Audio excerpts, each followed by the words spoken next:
आनंदमये चैतन्यमये सत्यमये परमे।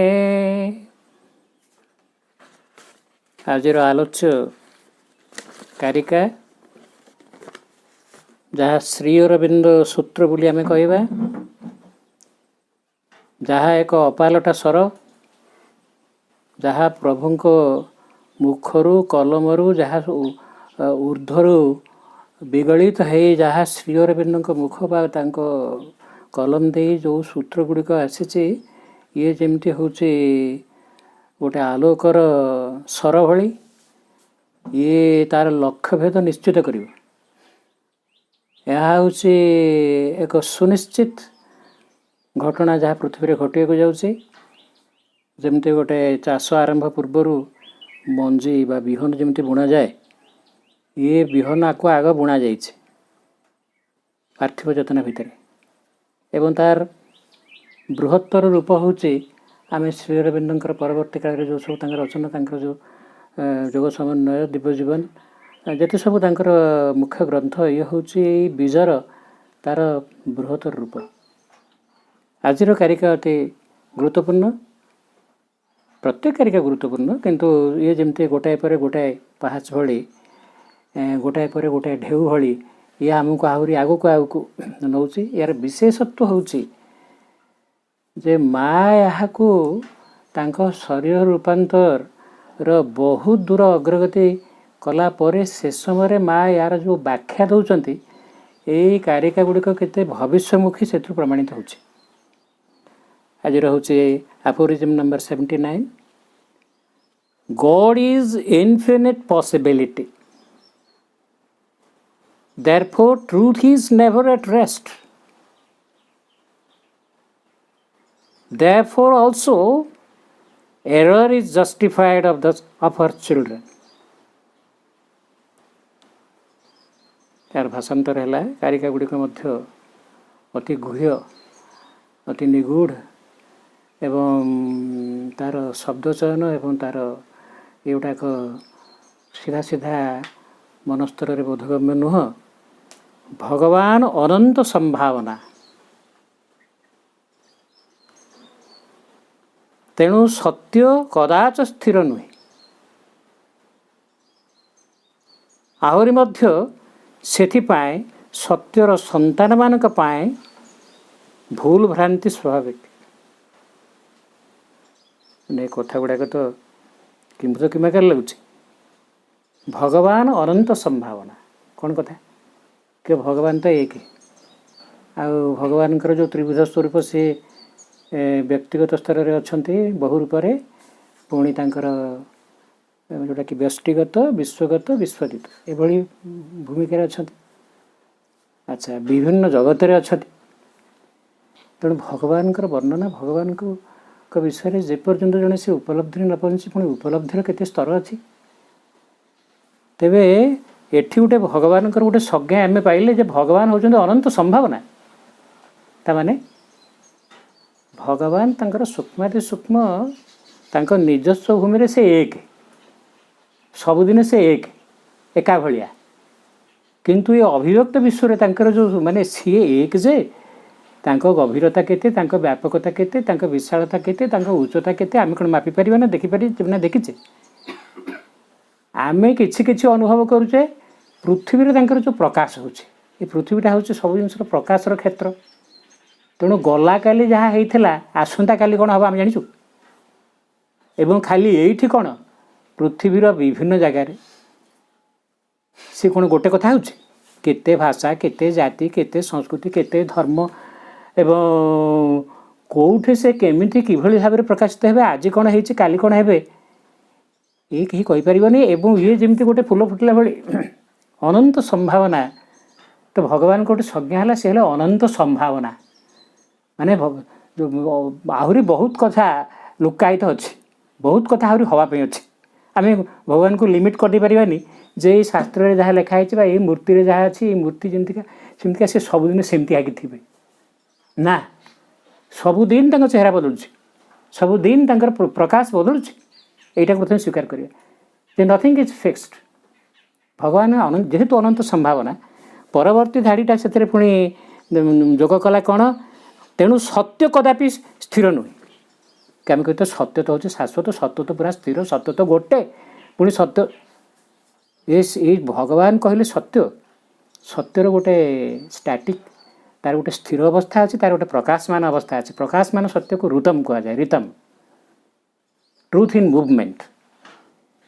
ତା ମାନେ ସେ ତାର ଯେଉଁ ସର୍ବୋଚ୍ଚ ଉଚ୍ଚତାରେ ଯାହା ଅଛି, ଗଙ୍ଗା ଯେତେବେଳେ ଆକାଶ ଗଙ୍ଗା ସେଇ ସର୍ବୋଚ୍ଚ ଉଚ୍ଚତାରେ ବହି ଆସୁଛି, ସେ ପୁଣି ତ୍ରିପଥକା ହେଉଛି ଏବଂ ସେ ଯେଉଁ ଯେମିତି ଗୋଟେ ଗୋଟେ ସନାତନ ଉତ୍ସରୁ ଗୋଟେ ଜିନିଷ ଝରି ଆସୁଛି।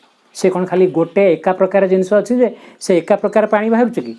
ଏ କେତେ ପ୍ରକାର ତରଳ ପଦାର୍ଥ ଅଛି, ସେ ରସ ପୁଣି କେତେ ପ୍ରକାର, ତା'ର ସ୍ୱାଦ କେତେ ଭିନ୍ନ ଭିନ୍ନ।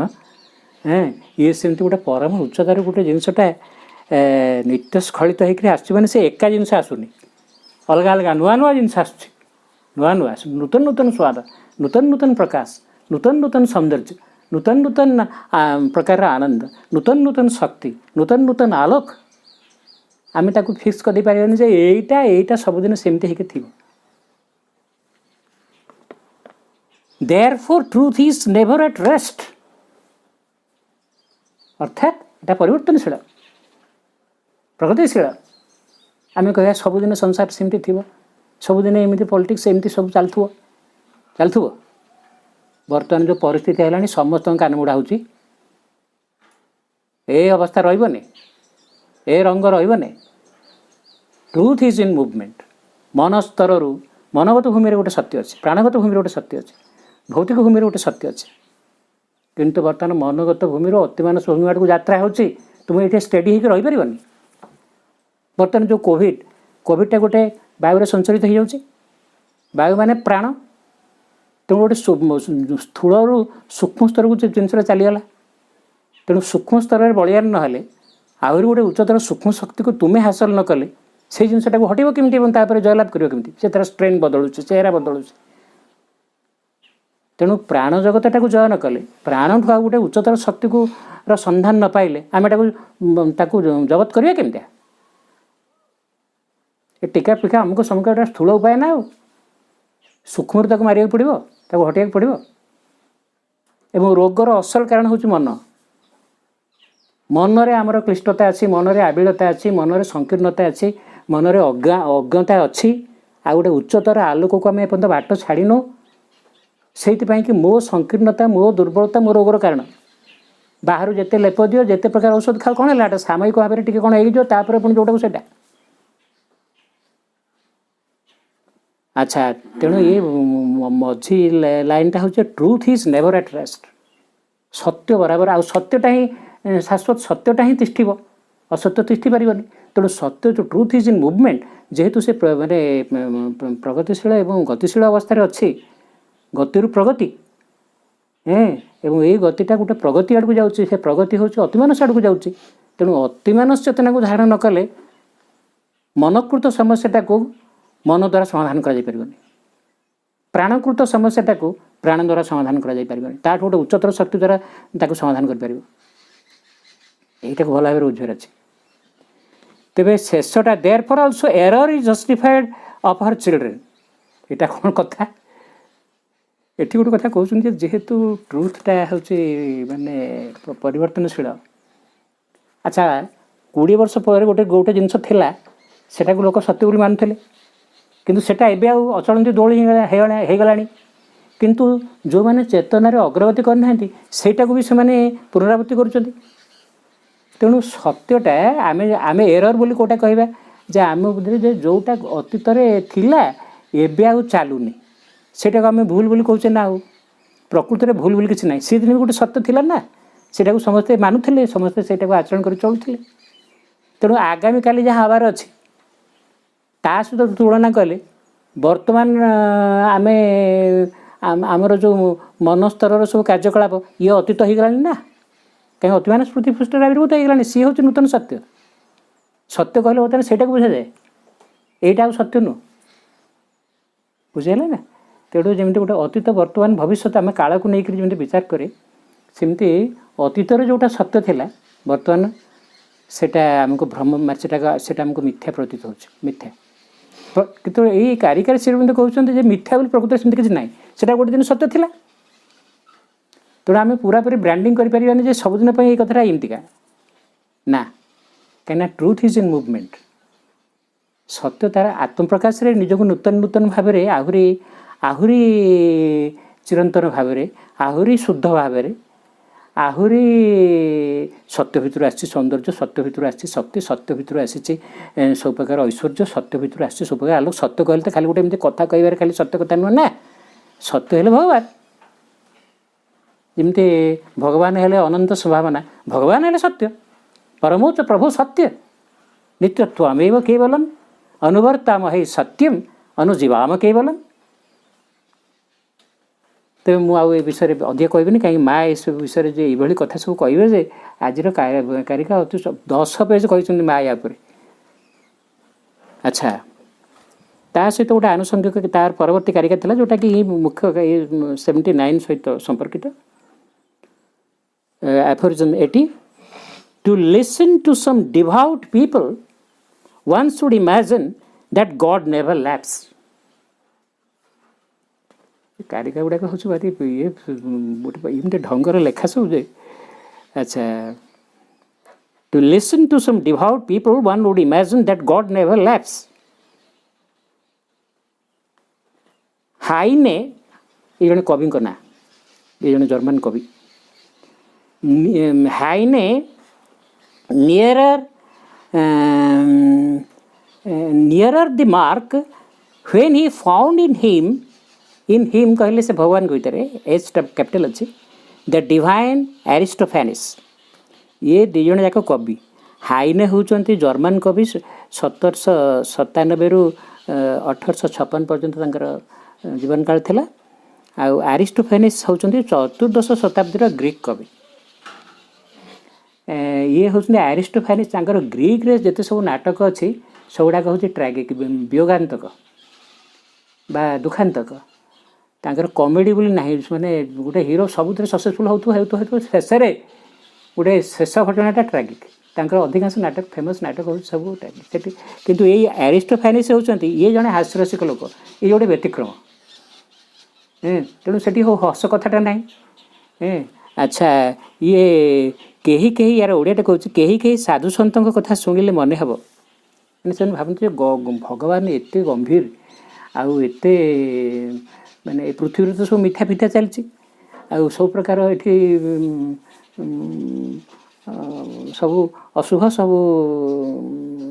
अनैतिक सब कम चलती तेणु एगुड़ा तो भगवान भल पाथे तेणु भगवान मोटे मोटे हसु थे से गंभीर होकर रोथे तेणु से सब कहते भगवान के हसु थे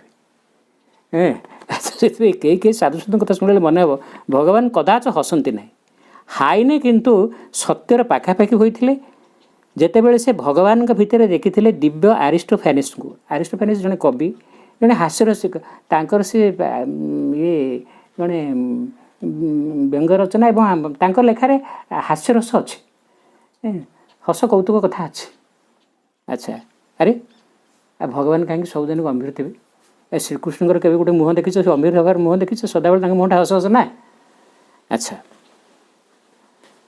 बर्तमान ये दुटा कारिका आम शुणिले यार उपरे सब प्रश्न जहाँ माने एतरे जो सब कथाटा अबद्ध रोचे हाँ माँ सीधा सीधा ये कारिका पर कहले माँ प्रथम मत व्यक्त कले हाँ से मन करती ये प्रथम कारिका जे error is justified of our children सत्यर संतान माने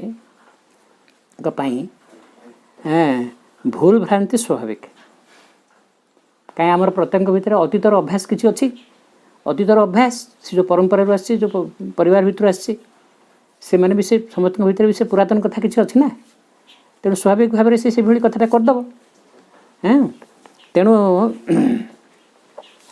हाँ से मन करती मैंने कारिकार जहाँ लिखिं से कहले श्रीवृंद से मन करती जहाँ एक समय सत्य बोली अभिहित थिला ताहा परकाल आउ सत्य नुहे तेणु बर्तमान मनगत भूमि में बर्तमान आमर जो विज्ञान कि आमर जो राजनीति कि आमर जो समाज विज्ञान बर्तमान आमर जहाँ सब अच्छी ये आउ किछ दिन पर जो सत्य जो आड़क जाऊे जो आत्मार जो संस्कृति सभ्यता नुआ सभ्यता आसगुड़ाक सब पुराणा हो तेणु से मन करते जहाँ एक समय सत्य बोली अभिधेय था ताहा परकाल आउ सत्य नुहे एवं तेणु प्रमादर संतति मानक ये सत्यर संतति मानक यह विधिसम्मत तेणु जो मैंने सत्यर संतान दिने सत्य ये रूप में अतीत थिला भविष्य में आहरी अन्य प्रकार हेल्प जाऊँगी तेणु अतीत जोटा थिला सेटा को आम आउ माने तांका विधिसम्मत सेटा करिया स्वाभाविक। अच्छा बोध हुए से मन करती पुणी जे से आलोचना समय जे उपस्थित थे जड़े प्रश्न करता है बोध हुए से मन करती से मैंने श्रीबिंद भूल भ्रांति बोली किसी ना। अच्छा ताने यहाँ को जी ये पूरा एफोरिज्म टाक न पढ़ी जी पार्टा को पढ़ो क्या भूल भ्रांति ना जहाँ कहले चलो आ कौन जहाँ जी कहले जहाँ कहले सब चलो जो गोटे कथाटा को सामग्रिक भाव में न पढ़ले गोटे पोर्सन टाक खाली जब तुम ये कह हाँ श्रीमंत कहते सब कहले चलो भूल भूल किसी ना जहाँ कहले चलो हाँ देख ये सब भांडामी कथा सब अच्छे सी तेणु कह से पढ़ले बोध हुए से मन करती भूल भ्रांति बोली किसी ना। उत्तर हाँ माँ माँ तापर कहले हाँ यहाँ से एका कथा से एक कथा को अन्य बाटर कहवा को गले आम जहाँ को भूल भ्रांति बोली कहूँ ताहा दिने सत्य थिला प्रमाद हेउची एक कालगत धारणा अरे गोटे समय थिला बड़जार मुलकतार सेटा को समस्त स्वीकार करते गोटे समय थिला स्वयंवर हम हाँ एवं से झील जहाँ को चूज कर सी पुणी पुराणा हो गला बड़जार मुलकतार जमी पृथ्वीराज से जो ताकू हे जो पद्मावती को जमीका माने जार बल से अन्य मानक परास्त करी से स्वयंवर से झील बाछिया कथा ना ये तार बल पराक्रम देखिक ये जहाँ को सेठी जे स्वयंवर जे आसी नहीं पड़े आजिकल से चलो आजिकल तो से कथा पुराणा हो गला ना। अच्छा से समय जमी बड़जार मुलकतार था आजिकल गणतंत्र जुग आसला से कथा को पुणी आउ से राजराजुड़ा कथा अच्छी कि। अच्छा तेज जहाँ हो कि दिने से सत्य थिला दिने से राजा को विष्णुकर अवतार बोली कहला विष्णुकर एक अंश विशेष तेणु से सब सी राजा हे अरे सी राजा हे या बोली पुओ भी राजा हे ता नाती राजा हे योग्यता न थी से राजा हे ये कि कथा सब कथा अपभ्रंश है केमतिया जो तार क्षमता तार टंका पैसा ता ये बल जमी आमर बर्तमान डेमोक्रेसी गणतंत्र यथार्थ जमी गणतंत्र कथा हो निरपेक्ष भाव में भोट हो तार पैसा अच्छे से पैसा बिंचीदेला ता गुंडा फुंडा अमुक लोक धरी ये कर गुड़ा प्रचार प्रचार कई सब धंदा करेक्शन में पाईगला पुणी जमी शोषण आरंभ करा कथा सेमती कला आउ धरा छुआ पाइबनी तेणु सबू कथाटा कौन ठीक ठीक भाव में अच्छी कि बहुत मंद अभ्यास आउ पुरातन कथा मनीष लुचाई रखी दोहराऊ तेज जहाँ हो दिने सत्य थिला तेणु प्रमाद हेउची एक कालगत धारणा भूल विषय तुम गोटे यहाँ भूल यहाँ गोटे कालगत धारणा गोटे समय को लेकर से समय लोक मुझे ये ठीक कही था मोर जदि व्यापक दृष्टि थी एक से आहरी माने डिटेल आलोचना करी तेणु प्रमाद हेउची भूलटा होची भूल भ्रांतिटा होची गोटे कालगत धारणा तुम्हें कौ समय लोक तुम कमेंटार मूल्य तापर निर्भर कर। अच्छा कौन कथाटा आहरी व्यापक भाव कहे पुणी प्रश्न है किंतु किसी जिनस प्रकृत में भूल भ्रांति भी हो पाए ताने जो जेको जुग हो पचे से जुगे कौन सब लोग से एका प्रकार कथा करते कि पुणी आहरी किसी पुराणा अभ्यास थी लोक पुणी आहरी किसी भूल भ्रांति करते सब जुगे मत कि भूल भ्रांति भूल भ्रांति बोली गोटे कथा अच्छी ना नहीं चेतनार गोटे स्तर में भूल भ्रांति बोली किसी ना कि गोटे स्तर में भूल भ्रांति भी अच्छी। अच्छा सी जन कर प्रकृत में भूल भ्रांति भी किसी थाए किसी हो पाए यार माहाट कहले किसी मुहूर्त पाई अनंत आगे गोटे मुहूर्त कहले कौन मो जीवनटा मुझे मु 80 वर्ष बंचली 100 अनंत आगे 100 वर्षटा कौन गोटे मुहूर्त। अच्छा तेणु किसी मुहूर्त पाई धारणाटा या आमर समस्त विचार सामयिक। अच्छा मु भूल भ्रांति बोली कहूँ कौन गोटे विचार करके गोटे मतामत दूच ना तो मोर जो विचारटा यहाँ भी सामयिक कि ମୁଁ ଅମୁକ ମସିହାରୁ ଅମୁକ ମସିହା ପର୍ଯ୍ୟନ୍ତ ଥିଲି ଆଉ ସେଇ ସମୟରେ ମୁଁ ମୋର ଚେତନାର ସ୍ତର ଅନୁଯାୟୀ ମୁଁ ଗୋଟେ ମତ ଦେଲି। ଏଇଟା ଯେ ପୁରାପୁରି ସତ୍ୟ ବୋଲି କିଛି ମାନେ ଅଛି? ଏଇଟା ମଧ୍ୟ ସାମୟିକ। ଆଚ୍ଛା, ସେଗୁଡ଼ିକ ଗୋଟାଏ ମୁହୂର୍ତ୍ତ ପାଇଁ ଏପରି, ପର ମୁହୂର୍ତ୍ତରେ ତାହା ଆଉ ସେପରି ନୁହେଁ। ଆମ ପାଇଁ ତାହା ହେଲା ଭ୍ରାନ୍ତି, କାରଣ ଆମେ ଜିନିଷ ସବୁକୁ ଗୋଟିଏ ପରେ ଗୋଟିଏ କରି ଦେଖୁ, କିନ୍ତୁ ଭଗବାନଙ୍କ ସକାଶେ ଏପରି ଦେଖାଯାଏ ନାହିଁ, କାରଣ ସବୁକିଛି ତାଙ୍କ ଅନ୍ତର୍ଗତ। କଥାଟା ଏଠି ବୁଝ। ଆମ ମାନୁଷ ଦୃଷ୍ଟିଟା କାଳଗତ, ଅତୀତ, ବର୍ତ୍ତମାନ, ଭବିଷ୍ୟତ, ଏମିତି ଗୋଟେ ଲିନିୟର, ଗୋଟେ ସରଳ ରୈଖିକ, କାଳଗତ। କିନ୍ତୁ ଭଗବାନ ଟୋଟାଲଟାକୁ ତ ଦେଖୁଛନ୍ତି ନା, ତାଙ୍କ ଭିତରେ ଅତୀତ, ବର୍ତ୍ତମାନ, ଭବିଷ୍ୟତ ସବୁ ଅଛି। ତେଣୁ ତାଙ୍କ ଦୃଷ୍ଟିକୋଣ ଆମ ଦୃଷ୍ଟିକୋଣ ଭିତରେ ବହୁତ ଭିନ୍ନତା ଅଛି ନା ନାହିଁ। ଆମେ ଗୋଟେ ମତ ଦେଇକରି କହିବା ଏଇଟା ଅମୁକ, ଏଇଟା ସମୁକ, ଏଇଟା ଠିକ୍, ଏଇଟା ଭୁଲ, ଆଉ ଆମ ମତାମତଟା କ'ଣ ଭଗବାନଙ୍କ ମତାମତ ସହିତ ସମାନ? ଆଚ୍ଛା, ଭଗବାନଙ୍କ ସକାଶେ ଏପରି ମାନେ ଯାଏ ନାହିଁ, କାରଣ ସବୁକିଛି ତାଙ୍କ ଅନ୍ତର୍ଗତ। ବର୍ତ୍ତମାନ କଳ୍ପନା କରିବାକୁ ହେବ। ଚେଷ୍ଟା କର। ତୁମେ ହେଲ ଭଗବାନ ମୁହୂର୍ତ୍ତକ ପାଇଁ। ଆଜିକାଲି ସବୁ କୁହାହେଉଛି ପିଲା ଗୋଟେ ଦିନ ପାଇଁ ସେ ହେବ କଲେକ୍ଟର। ପିଲାଙ୍କୁ ସବୁ କରାଉଛି ନାହିଁ, ସେ ଗୋଟେ ଏକ୍ସପିରିଏନ୍ସ ରହିବା ପାଇଁ ସେ କଲେକ୍ଟର ହେଇକି ଗୋଟେ ଡିସିସନ୍ ଦେବ। ଏମିତି ସବୁ ହେଉଛି ଆଜିକାଲି, ସବୁ ଏମିତିଆ ପିଲାଙ୍କୁ ସବୁ ଏନକରେଜ୍ କରିବା ପାଇଁ କରାହେଉଛି। ତ ବର୍ତ୍ତମାନ ପାଇଁ ଯେ ଯେଉଁମାନେ ବିବାହ କରୁଛ, ତୁମେ ତ ସବୁ ଜାଣିଛ, ଗୋଟେ ଦିନ ବର ମାନେ ସେ ପୃଥିବୀରେ ଶ୍ରେଷ୍ଠ, ବର ମାନେ ଶ୍ରେଷ୍ଠ। ଆଜି ସେଦିନ ସେ କାହାକୁ ନମସ୍କାର କରିବନି, ସେ ହେଉଛି ରାଜା, ସେ ହେଉଛି ଭଗବାନଙ୍କର ଅବତାର। ସେ ମୁକୁଟ ଫୁକୁଟ ପିନ୍ଧିକିରି ସେଦିନ ଗୋଟେ ଦିନ ପାଇଁ, ସେ ଗୋଟେ ଦିନ ପାଇଁ, ତା ଜୀବନରେ ଗୋଟେ ଦିନ ପାଇଁ ସେ ହେଲା ଶ୍ରେଷ୍ଠ ନା। ଆଉ ବର କ'ଣ କୁହାଯାଏ? ବର ମାନେ ଶ୍ରେଷ୍ଠ, ତାକୁ ସେଦିନ ଯାଏ। ଇଏ ସେମିତିକା। ବର୍ତ୍ତମାନ କଳ୍ପନା କରିବାକୁ ଚେଷ୍ଟା କର, ତୁମେ ହେଲ ଭଗବାନ ମୁହୂର୍ତ୍ତକ ପାଇଁ। ଆଚ୍ଛା, ସବୁ ତ ତୁମ ଭିତରେ ଅଛି। ତୁମେ ତୁମ ଭିତରକୁ ଏକ କ୍ରମରେ ବାହାର କରି ମଉଜ ନେଲ। ଆରେ ମୋ ଭିତରେ ସବୁ ଅଛି। ଯେମିତିକା ସେ ଯେଉଁ ଯିଏ ଦେଖାଏ ଯାଦୁକର, ଏମିତି ଦେଖେଇଲା ସେମିତି ଦେଖେଇଲା, ମୋ ଭିତରେ ସବୁ ଅଛି। ଆଉ ତୁମେ ହେଲ ଦ୍ରଷ୍ଟା। ମୁଁ କେତେବେଳେ କ'ଣ ଦେଖେଇବି, ମୋ ଭିତରେ ତ ସବୁ ଅଛି। ମୁଁ ଗୋଟେ ବାହାର କଲି, ଆଉ କ'ଣ ଗୋଟା ପରେ ଗୋଟାଏ ବାହାର କରିକରି ମୁଁ ସେଥିରେ ଗୋଟେ ଖୁସି କରୁଛି। ଆଉ ମୋ ଭିତରେ ସବୁ ଅଛି। ଆରେ ମୋ ଭିତରେ ସବୁ ପଶୁ ପକ୍ଷୀ, ସବୁ ପ୍ରକାର ସମ୍ଭାବନା, ସବୁ ଜିନିଷ ତ ମୋ ଭିତରେ ଅଛି। ଆଉ ଯେତେବେଳେ ଯେଉଁଟା ବାହାର କରିବି। ଆଉ ଆଚ୍ଛା, ଇଏ କରିକିରି ମୁଁ ସେଥିରେ ଗୋଟେ ମଜା ନେଉଛି। କିନ୍ତୁ ତୁମ ସକାଶେ ତୁମ ଚେତନାରେ ସବୁ ତ ଅଛି ସେ ଏକ ମୁହୂର୍ତ୍ତରେ। କାଳ ବୋଲି କିଛି ନାହିଁ। ଆରେ ଆମେ ଯେଉଁଟା କାଳ କହୁଛୁ, ଅତୀତ, ବର୍ତ୍ତମାନ, ଭବିଷ୍ୟତ, ଆଉ ଯେତେବେଳେ ମୋ ଭିତରେ ସବୁ ଅଛି, କାଳ ବୋଲି କିଛି ନାହିଁ। ଅତୀତ ନାହିଁ, କି ବର୍ତ୍ତମାନ ନାହିଁ, କି ଭବିଷ୍ୟତ ନାହିଁ। ବୁଝାଯାଏ ଅତୀତ, ବର୍ତ୍ତମାନ, ଭବିଷ୍ୟତ, ଏଇଟା ହେଉଛି ଗୋଟେ ମେଣ୍ଟାଲ ସେନ୍ସ ଅଫ୍ ଟାଇମ୍। ଏମିତି ଗୋଟେ ଜିନିଷ, ଗୋଟେ ଟାଇମଲେସ୍, ଗୋଟେ ଜାଗାରେ ଟାଇମଲେସ୍। ଭଗବାନ ହେଲେ ଟାଇମଲେସ୍, ସେଠି କାଳ ବୋଲି କିଛି ନାହିଁ। ଆଚ୍ଛା, କଥାଟାକୁ ଭାରି ଗମ୍ଭୀର କଥାଟା, ଏବେ ଟିକେ ବୁଝିବାକୁ ଚେଷ୍ଟା କର। ମାଆ ତାକୁ ସରଳ କରି କହୁଛନ୍ତି, କିନ୍ତୁ ତୁମ ସକାଶେ ତୁମ ଚେତନାରେ ସବୁ ତ ଅଛି ସେ ଏକ ମୁହୂର୍ତ୍ତରେ। କାଳ ବୋଲି କିଛି ନାହିଁ, ଅତୀତ, ଭବିଷ୍ୟତ, ବର୍ତ୍ତମାନ ବୋଲି କିଛି ନାହିଁ। ଆରେ ମୁଁ ହେଲି ଅନନ୍ତ, ମୁଁ ଅସୀମ, ମୋ ଭିତରେ ସବୁ ଅଛି, ମୁଁ ସର୍ବ। ତେଣୁ ମୋ ଭିତରେ କାଳ ଫାଳ ବୋଲି କିଛି ନାହିଁ। ସବୁ ପ୍ରତ୍ୟେକ କିଛି ଏକାଠି ଅଛି। ସବୁ ପ୍ରକାର ସାମ୍ଭାବ୍ୟ ସଂଯୁକ୍ତି ସେ ନିଜେ ମଜା କରନ୍ତି। ନିଜ ଭିତରୁ ପ୍ରଥମେ ଗୋଟିଏ କାଢ଼ିଲେ, ତାପରେ ଅନ୍ୟଟିଏ। ଯେମିତି ମୋ କଥଳି ଭିତରୁ ଗୋଟାଏ କାଢ଼ୁଛି। ସବୁ ତ ମୋ ଭିତରେ ଅଛି। ଯେତେବେଳେ ଚାହିଁବି କାଢ଼ିପାରିବି, ଦେଖାଇ ପାରିବି, ଭୋଗ କରିପାରିବି।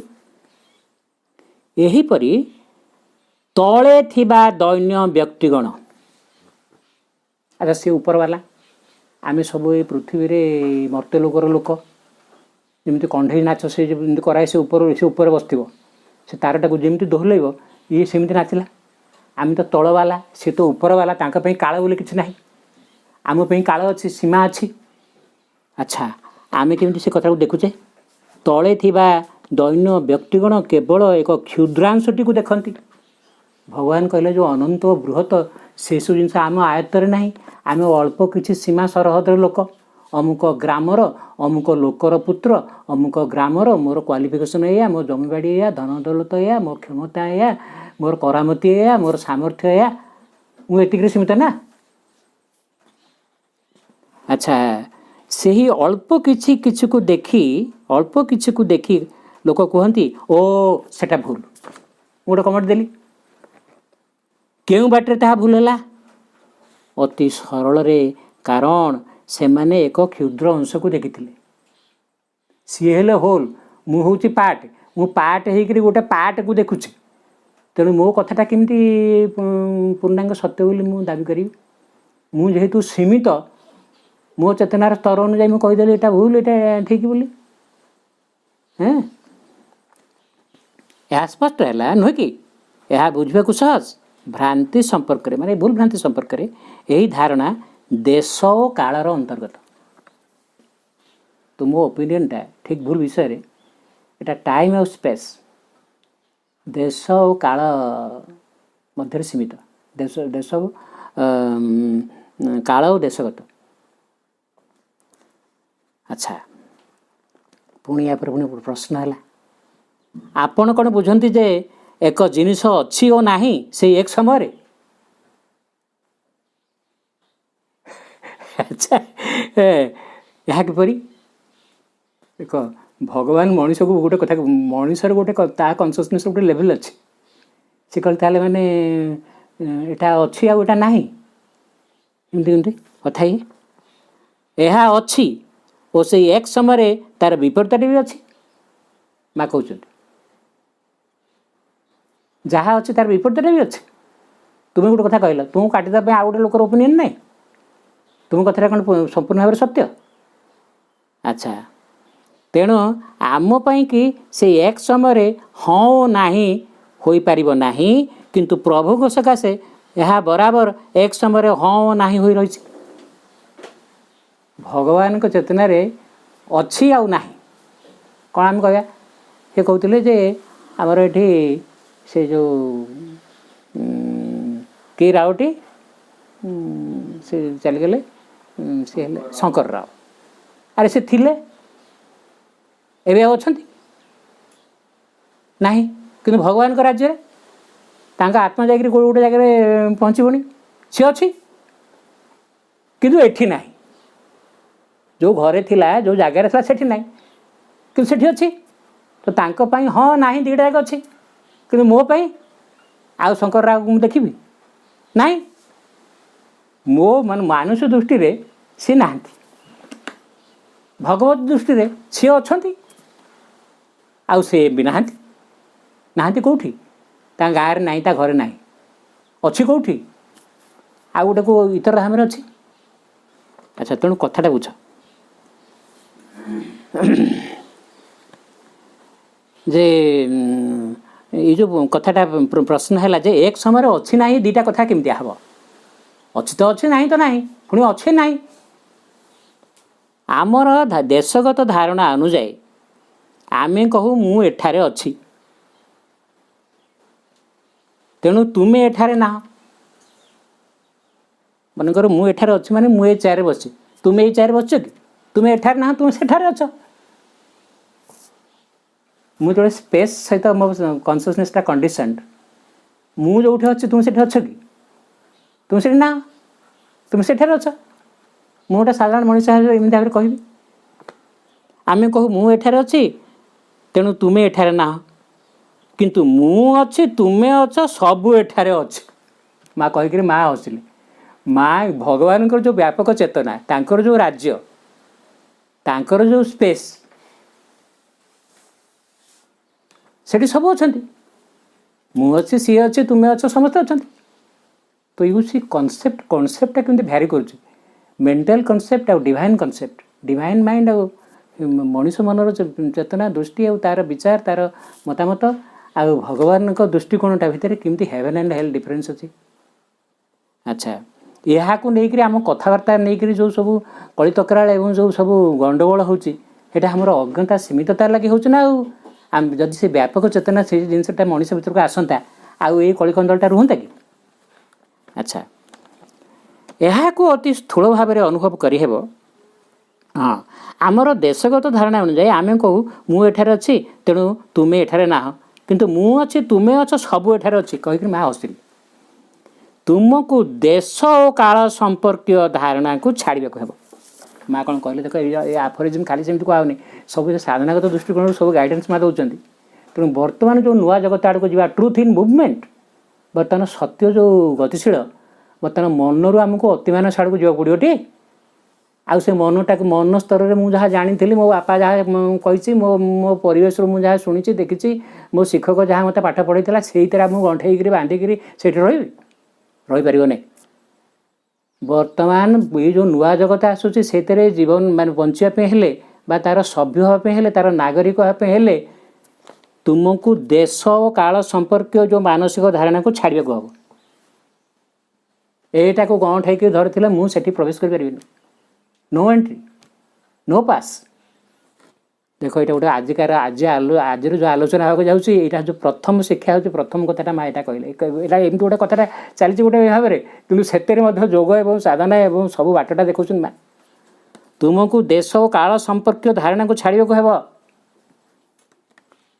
पछरे पकईदा को हम, फल बुझीपार एटा को न छाड़ा पर्यंत तुम्हें से हायर कौन अतिमानस कौन से अधिमानस कौन से संबोधि मानस कौन से भविष्य कौन हवा को जाऊँगी ए विषय किसी धारणा कर पारिबेनी। यह को अति स्थूल भाव में अनुभव करी हेबो, किंतु तुम देखिबा भंगी रे नुहे। वर्तमान माने आफोरिजिम पश्चात जहाँ सत्य अच्छी जो अतिमानस पश्चात जो सत्य अच्छी जो नुआ जिनस सब आसवाक अच्छे आसलाणी आसुछि कार्य करुछि, तार किसी आम परिचय पाइबनी जदि आमर यही जिनस को आम न छाड़ू। आम जो देशगत कालगत धारणा मानसिक धारणा, अच्छा यहाँ को अति स्थूल भाव में अनुभव करहब, माने जो भगवत चेतना बा अतिमानस चेतना बा जो नूतन चेतना, किंतु तुम देखा भंगी रे नुहे, तुमर मानसिक भंगी रे जो देश काल सीमित धारणा अनुसार नुह। निश्चित भाव में एपरि एक अवस्था ये देख ये कारिका गुड़ाक कहीं कहते श्रीबिंदु, ये कारिका पश्चात कौन महात्म्य अच्छी, यहाँ दी जगार माँ अति चमत्कार कथा कहते। माँ कहते कहीं कारिका हूँ भविष्य गतिशील सत्यर अंतर्गत, मुझे मानसिक देश काल चेतना भितर सीमितता भितर आबद्ध होकर अच्छी। बर्तमान मो भर जेहेतु अंतरात्मा अच्छा, अंतरात्मा हेले भगवान को संतान, सी आगू आगू जी आ मन से बाधा दे पारनी। आदि तुम्हें से मन द्वारा बंदी होकर रही, तुम्हें सेमती खर्ब बामन होकर रही, तुम अग्रगति संपूर्ण असंभव। तेणु ये कहते यहाँ को अति स्थूल भाव में अनुभव करहब, कि तुम देखा भंगी नुहे। निश्चित भाव में एपरी एक अवस्था जोटा मन स्तर आमको ऊर्ध्व लोक जावाक अच्छी, समग्र मानव जाति को बर्तमान भगवान विश्वगत भूमि रहीकि से यहाँ परिचालना कर, ही इज द लीडर। तुम आउ समस्ते जमीका जे गाई चराऊँगी से जुआड़े से गोपाल गाई को जुआड़े मुहब से सियाड़े जी ना, या मान नुहे से पछरे अच्छी गाई जुआड़े जीव ये सियाड़े जीव ना, से गोठटा को जमती से पछाड़ू अड़ेब से सेमती जीवे ना। तेणु सेमितिका यह निश्चित भाव में एपरी एक अवस्था यही कारिका गुड़िक लेखा होइछि, जेतेबेले उच्चतर मन हठात अतिमानस आड़ को उठी आसुछि। उच्चतर मन कहले भी किसी साधारण कथा नुह, आम साधारण मन ऊपर को बुझुछु उच्चतर मन। एटा सब लाइव टीवी सब चैप्टर चैप्टर सब आलोचना है उच्चतर मन कौन सब, एटा आम आज दीर्घ हो मुझे बेस कहबी। तेज श्रीअरविंद जो उच्चतर मनरू हठात अतिमानस मध्य को उठी आसुँच, तेणु ए जगत कथा जानते से जगत कथा भी जानते, दुईटा जाक भितर बैलेंस रखुच्च, दुईटा भितर गोटे कनेक्शन कनेक्टिंग लिंक रखुच्च। से अवस्था कारिका गुड़ाक आसी अवस्था कारिका गुड़िक रचना है माँ कहते।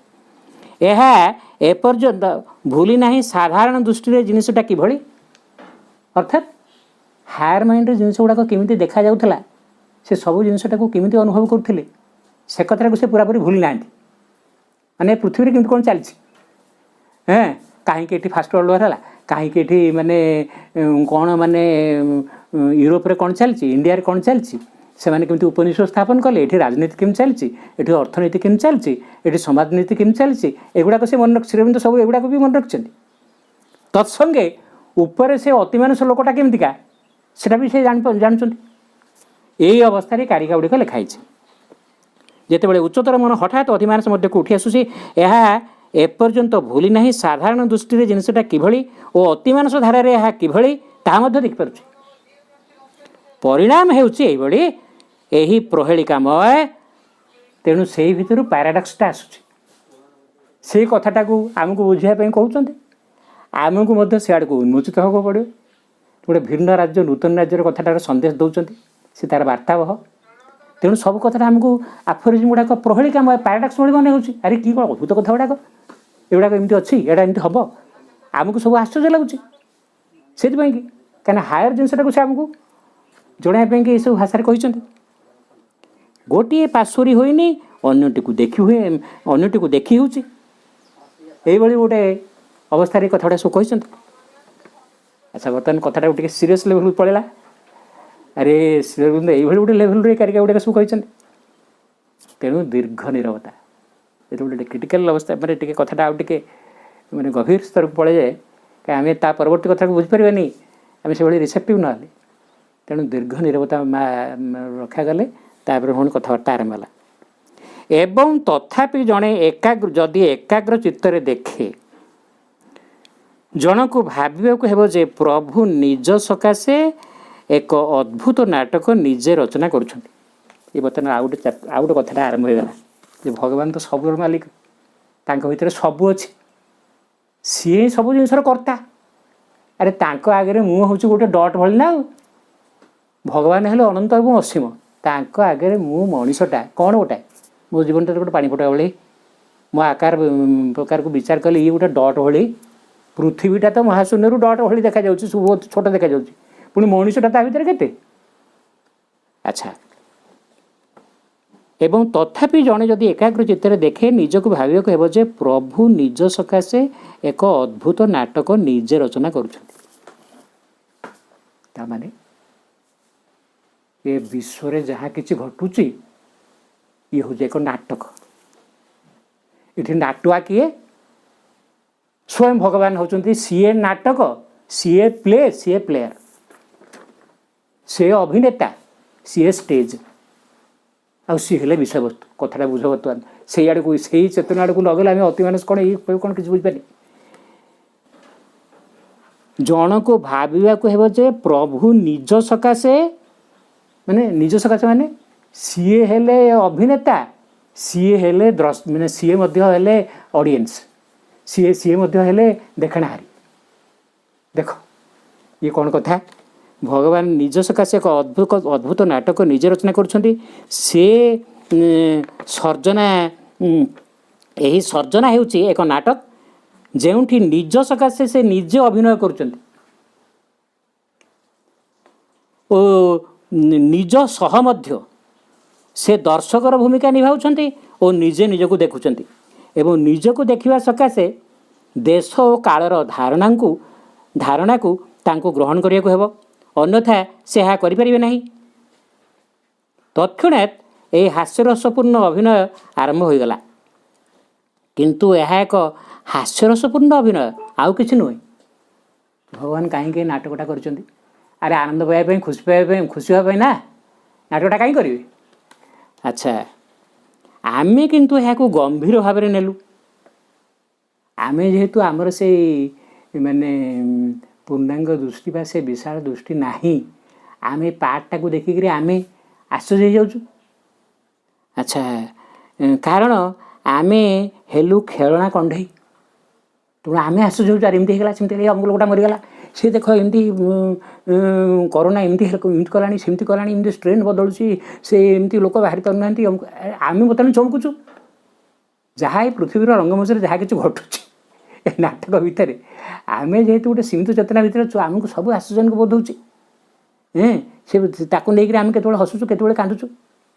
ଆଚ୍ଛା, କାହିଁକିନା ଆମେ ହେଲୁ ଖେଳଣା କଣ୍ଢେଇ। ଯେତେବେଳେ ଆମେ ଖେଳଣା କଣ୍ଢେଇ ହେବା ବନ୍ଦ କରିଦେବୁ, ଆରେ ମୁଁ କହିବି, ଆରେ ନା, ମୁଁ ସବୁ ରହସ୍ୟଟା କ'ଣ ଜାଣିବି ନା, ये कौन कथा ये कहीं होची केमती एटाको आम जय करवा मुझे जो मूल रहस्यटा को जानापी चेष्टा करी मो सीमितता अतिक्रम करने चेष्टा करी मो मानसिक चेतना को अतिक्रम करने चेष्टा करी मोर देश कालगत धारणा को अतिक्रम करने चेष्टा करी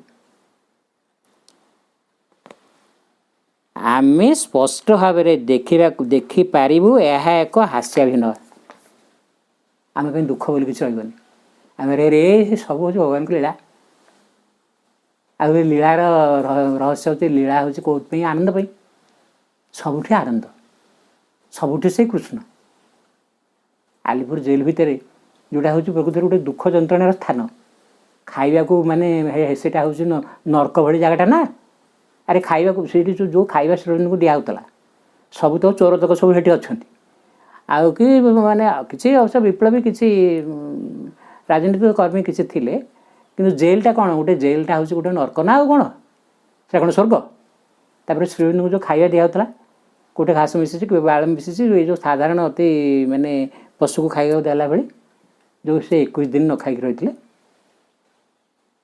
अच्छा तेज जहाँ हो किंतु सेटा पुणी सब जो कृष्ण को देखिले आ जेलटा जेल है कि तो स्वर्ग होगा से तो गोलक होगा वृंदावन होगा अच्छा तेणु आम जो से चेतना को प्राप्त हबू आमको आम देखू सब हूँ गोटे हास्य ना दुख बोली किसी ना सबुठे भगवान अच्छा भगवान सब लीला रचना को सी द्रष्टा सी कर्ता सी होती अभिनेता सी होती द्रष्टा तेणु सब हूँ आनंद रोल कर आनंद रोल करवा जी जी रोल करुच्ची जे रोल कर आनंद पाँच ना नहीं से जो रोल करू आज जे देखुची यदि नाटकटा भल चलती जे देखुची सी भी आनंद आनंद अच्छी अच्छा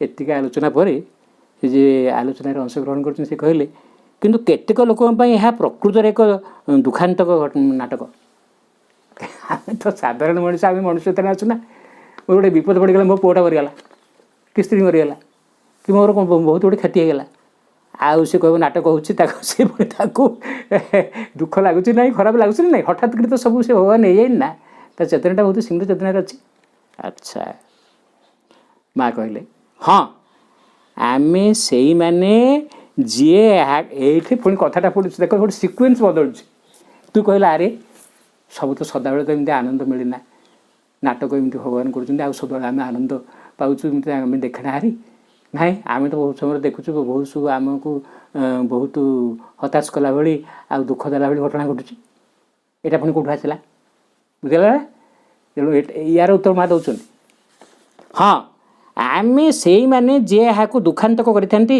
निकटरे मुझे सजत्न देखुची कहले मुझे देखुची बोलिक माँ सेलुलार ट्रांसफॉर्मेशन हो माने माँ चेतनार पुणी कौ गभीर स्तर में अच्छा कहले मुझे बर्तमान भल भाव बुझुची भल भाव देखुची आम जो कहलु जे आम सब जिन दुखांतक हो जाऊँगी ट्राजेडी हो जाऊँगी यार कारण आम कौन कहले कमी कहीं आम यार यहाँ आम ठीक चेतनार ना बोले आम दुख पाचु मुझे गोटे सामूहिक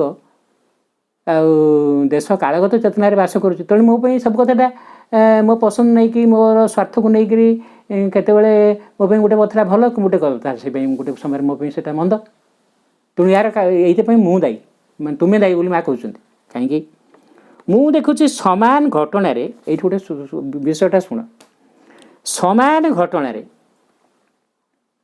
मनकर गोटे पशु ए माकड़ भितर मनकर गोटे किए गचर पड़क मरीगला गोटे माकड़ छुआटे मरीगला ता बापा माँ कौन कांदिक पूरा एकदम माने ये पड़ुं तार सी गोटे एभली गोटे चेतनार अच्छे गोटा किसी लगुनि से बंचुवा पर्यटन से कथा मैं कहि मुझे कह दरकार नहीं मुझे देखुची सामान घटन जहाँ मनुष्य घटे और पशु घटे से पार्थक्य कौन तुम्हें जदि निजक पशु सह एकात्म कर तुम्हें स्पष्टतः देखिब से मैंने केबे भी दुखात्मक भाव में नियंती नहीं पशु मान चेतना मनकर चढ़ईटा से खुशी उड़ू ना फल खाऊँ खुशी खाऊँ तार प्रत्येक माने दिन मान जहाँ से करुच्ची सब तार आनंद पशु पक्षी सब आनंद अच्छा बुझल कि बंचवा ही आनंद हाँ से आनंद अच्छा ତୁମେ ଯଦି ନିଜକୁ ପଶୁ ସହ ଏକାତ୍ମ କର ତୁମେ ସ୍ପଷ୍ଟତଃ ଦେଖିବ ସେମାନେ ଏହାକୁ କେବେ ବି ଦୁଃଖାତ୍ମକ ଭାବରେ ନିଅନ୍ତି ନାହିଁ। ସେମାନଙ୍କୁ ଛାଡ଼ିଦେଲେ ଯେଉଁମାନେ ମନୁଷ୍ୟମାନଙ୍କ ସଂସ୍ପର୍ଶରେ ଆସିଛନ୍ତି, ମନେକର ଆମେ କୁକୁର ଗୋଟେ ପୋଷିଛୁ, ସେ ବହୁତ କଥା ମଣିଷଠୁ ଶିଖୁଛି। ଦେଖୁଛି ଆରେ ମଣିଷ କାନ୍ଦୁଛି, ଖାଲି ହସୁନି ମୋର କାନ୍ଦୁଛି, ମଣିଷ ଦୁଃଖ କରୁଛି। ତେଣୁ ଇଏ ମଣିଷମାନଙ୍କ ସଂସ୍ପର୍ଶରେ ଆସିକିରି ସେ ମଣିଷଠୁ ଅନେକ ଦୁର୍ଗୁଣ ସବୁ ଶିଖନ୍ତି। ବା କହୁଛନ୍ତି ସେମାନଙ୍କୁ ଛାଡ଼ିଦେଲେ ଯେଉଁମାନେ ମନୁଷ୍ୟମାନଙ୍କ ସଂସ୍ପର୍ଶରେ ଆସିଛନ୍ତି, ଯେଉଁ ପଶୁମାନେ, ତଥାପି ଏହା ତାଙ୍କର ସ୍ୱାଭାବିକ ପ୍ରକୃତି ନୁହେଁ। ଏହା ଏକ ମଧ୍ୟବର୍ତ୍ତୀକାଳୀନ ଅବସ୍ଥା।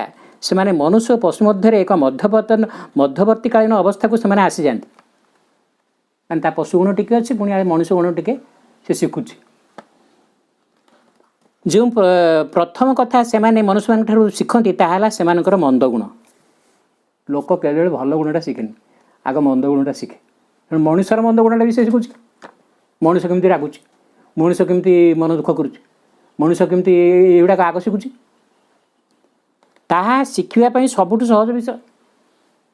ସେମାନେ ତେଣୁ ନିଜକୁ ଦୁଃଖଗ୍ରସ୍ତ କରିଥାନ୍ତି ଅଯଥାରେ। ଆରେ ପଶୁମାନେ ସଦାବେଳେ ଆନନ୍ଦରେ ରୁହନ୍ତି, କିନ୍ତୁ ଯେହେତୁ ମଣିଷ ସଂସ୍ପର୍ଶରେ ଆସିକରି ମଣିଷ ଯେତେବେଳେ ଦୁଃଖରେ ରହୁଛି, ଆଉ ତା ମାଲିକଟା ଯେତେବେଳେ ଦୁଃଖରେ ଅଛି, ଆଉ ପଶୁଟା ମଧ୍ୟ କାନ୍ଦିବାକୁ ନା ନାହିଁ, ତା ଆଖିରୁ ବି ଲୁହ ହେଇଯାଉଛି।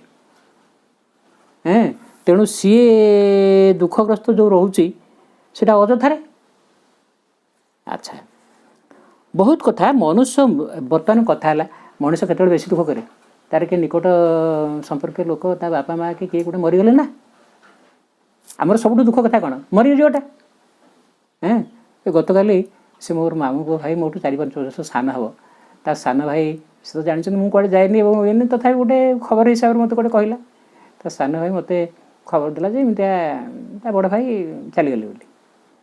ଆଉ ମୋତେ ଫୋନ୍ରେ କହିଲା ବେଳକୁ ତା କାନ୍ଦେ ହେଇଗଲା ନା। ଆଉ ସବୁଠୁ ଯାହା ହେଲେ ବି ଯେତେ ନିଜ ଭାଇ କି ବାପା କି ସେ ସମ୍ପର୍କୀୟ ଲୋକଟା ମରିଗଲେ ଗୋଟେ ଲୋକର ଦୁଃଖ ସ୍ୱାଭାବିକ କଥାଟା। ସେ କାନ୍ଦି ପକାଇଲା ବହୁତ କଥା। ତେଣୁ ଏଇ କଥା କାହିଁକି କାନ୍ଦିଲା? ଆରେ ମୋ ଭାଇଟା ସବୁଦିନ ପାଇଁ ପଳେଇଲା, ମାନେ ମରିଗଲା, ମାନେ ସବୁଦିନ ପାଇଁ ଚାଲିଗଲା ନା। ଆଉ ଆଚ୍ଛା, ତେଣୁ ଆମର ସବୁଠୁ ଦୁଃଖ କଥାଟା ହେଲା ମୃତ୍ୟୁ କଥାଟା। ଆଚ୍ଛା, ତାହେଲେ ଏଇ କଥାଟା ଶୁଣ। ମନୁଷ୍ୟ ମୃତ୍ୟୁ ବିଷୟରେ ଭୟଙ୍କର ବ୍ୟୂହାତ୍ମକ ନାଟକ ଭିଆଇଛି। ଏ ମୃତ୍ୟୁଟାକୁ ନେଇକରି ମଣିଷ ବହୁତ ଟ୍ରାଜେଡ଼ି କରିଛି, ବହୁତ ମାନେ ଦୁଃଖାତ୍ମକ ଅବସ୍ଥାକୁ ଚାଲିଯାଏ। କେମିତିଆ? ଏଇ ଅଳ୍ପ ଦିନ ହେଲା ମୁଁ ତାହା ଦେଖିଛି। ମା ତାଙ୍କ ସାମ୍ନାରେ କେଉଁ ସ୍ତରରେ ଅଛନ୍ତି, ମାନେ ଶରୀର ରୂପାନ୍ତର ସାମ୍ନାରେ କ'ଣ ଦେଖିଛନ୍ତି ସେ କହୁଛନ୍ତି। କାରଣ ଗତ ରାତି ଓ ତା ପୂର୍ବ ରାତି ମୁଁ ଅନ୍ତତଃ 2 ଘଣ୍ଟା ସୂକ୍ଷ୍ମ ଭୌତିକ ଜଗତରେ କଟାଇଛି। ଗୋଟେ ସଟଲ୍ ଫିଜିକାଲ୍ ଅଛି, ଆମେ ଏଇଟା ଫିଜିକାଲ୍, ୟା ପଶ୍ଚାତରେ ଆଉ ଗୋଟେ ସୂକ୍ଷ୍ମ ଭୌତିକ ଜଗତ ଅଛି। ମା ସେଠି କ'ଣ ଦେଖିଲେ? ଯେଉଁଠି ଜୀବନ୍ତ ଓ ମୃତ ବିନା ଭିନ୍ନତା ବୋଧ ଅନୁଭବ କରି ମିଶି ଯାଇଥାନ୍ତି। ମାନେ ସୂକ୍ଷ୍ମ ଭୌତିକ ଜଗତରେ ଆମେ ଯେଉଁଗୁଡ଼ାକ କହିଛୁ ମରିଯାଇଛନ୍ତି, ମାନେ ସେ ଆଉ ନାହିଁ ନା, ସୂକ୍ଷ୍ମ ଭୌତିକ ଜଗତରେ ଜୀବନ୍ତ ମୃତ ଏକାଠି ଅଛନ୍ତି। ଆଚ୍ଛା, କ'ଣ ମା କ'ଣ ଦେଖିଲେ? ଏହା କୌଣସି ପାର୍ଥକ୍ୟ ସୃଷ୍ଟି କରି ନାହିଁ। ସେମାନେ ସେଇ ଏକାଠି ଥାନ୍ତି, ସେମାନେ ସେ ଏକାଠି ବୁଲନ୍ତି, ଏକାଠି ଖେଳନ୍ତି। ଏସବୁ ଏକ ସୌମ୍ୟ ଆଲୋକ, ଶାନ୍ତ ଓ ଖୁବ୍ ଆନନ୍ଦଦାୟକ, ଖୁବ୍ ପ୍ରୀତିପଦ ଅବସ୍ଥାରେ ଘଟିଥାଏ। ତେଣୁ ଦେଖ, ଚେତନାରେ ଏମିତି ଗୋଟେ ଆମେ ଏଠି କାହିଁ ଦୁଃଖ କରୁଛେ? ଆରେ ମୋ ସ୍ତ୍ରୀ ମରିଗଲା କି ମୋ ପୁଅଟା ମରିଗଲା, ସବୁଦିନ ପାଇଁ ତା ଭିତରେ ଦୁଃଖ ରହିଲା ନା। କିନ୍ତୁ ସିଆରେ ସେ ମରିନାହିଁ, ସେ ଅଛି, ସେ ଖେଳୁଛି, ସେ ନାଚୁଛି ସୂକ୍ଷ୍ମ ଭୌତିକ ଜଗତରେ, ସିଏ ତା ଆତ୍ମାଟା ଅଛି।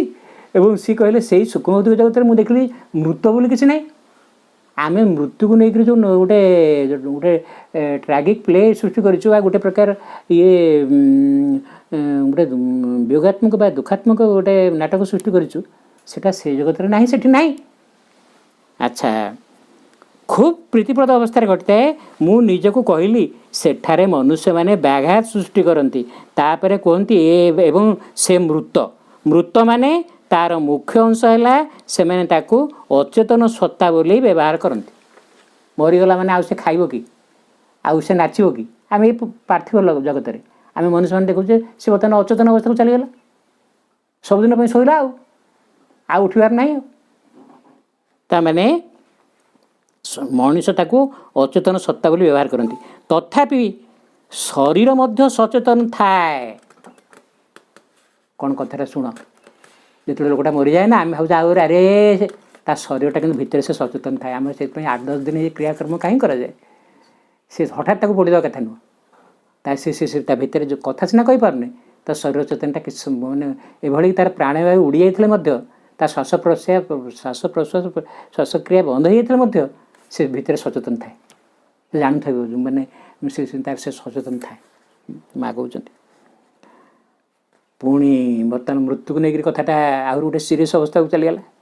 ଜୀବନ ମୃତ୍ୟୁ ଯେ ସଟଲ୍ ଫିଜିକାଲରେ ସେଠି କିଛି ଡିଫରେନ୍ସ ନାହିଁ। ଯେ ମରିଯାଇଛି ସେଠି ଅଛି, ଏକାଠି ହସ ଖେଳ ନାଚ ସବୁ ଚାଲିଛି।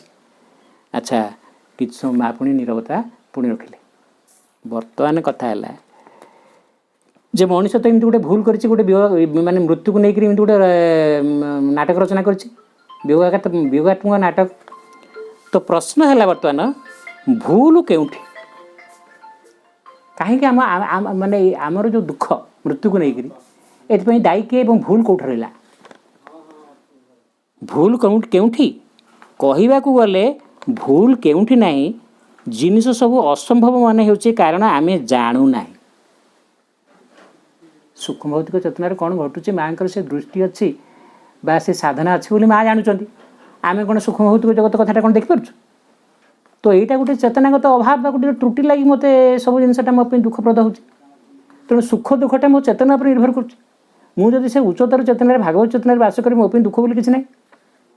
ତ ଏଇଟା ହେଉଛି ଗୋଟେ କାରଣ ଆମେ ଜାଣୁନାହିଁ ଯେ ପ୍ରଭୁ ହେଲେ ସମସ୍ତ ସମ୍ଭାବନା। କଥାଟା ବୁଝ, ଏ ଆରମ୍ଭ ହେଇଥିଲା କାରିକାଟା ଯେ ଭଗବାନ କିଏ ନା, ସେ ଭଗବାନ ହେଲେ ଅନନ୍ତ ସମ୍ଭାବନା। ଭଗବାନ ହେଲେ ଅନନ୍ତ ସମ୍ଭାବନା। ତେଣୁ ଆଜି ଯେଉଁଗୁଡ଼ାକ ଆମ ପାଇଁ ଦୁଃଖ ବୋଲି ଅଛି, ଯେତେବେଳେ ଅତିମାନ ଚେତନା ଆମେ ପ୍ରାପ୍ତ ହେବା, ଆମେ ତାକୁ ଅନୁଭବ କରିବା। ଆମେ ମା ହେଲେ ଆନନ୍ଦମୟ, ଚୈତନ୍ୟମୟ, ସତ୍ୟମୟ। ମୁଁ ଯେତେବେଳେ ମାଆଙ୍କ ଚେତନାକୁ ଆବିଷ୍କାର କରିବି, ମାଆଙ୍କ ଚେତନା ଭିତରେ ବାସ କରିବି, ମୋ ପାଇଁ ତ ସବୁ ଆନନ୍ଦ, ମୋ ପାଇଁ ସବୁ ହେଉଛି ଚେତନା, ମୋ ପାଇଁ ହେଲେ ସବୁ ହେଲା ସତ୍ୟ। ସେଠି କେଉଁଠି ମୃତ୍ୟୁ, କେଉଁଠି ଦୁଃଖ, କେଉଁଠି ଯନ୍ତ୍ରଣା, କେଉଁଠି ରହିବ?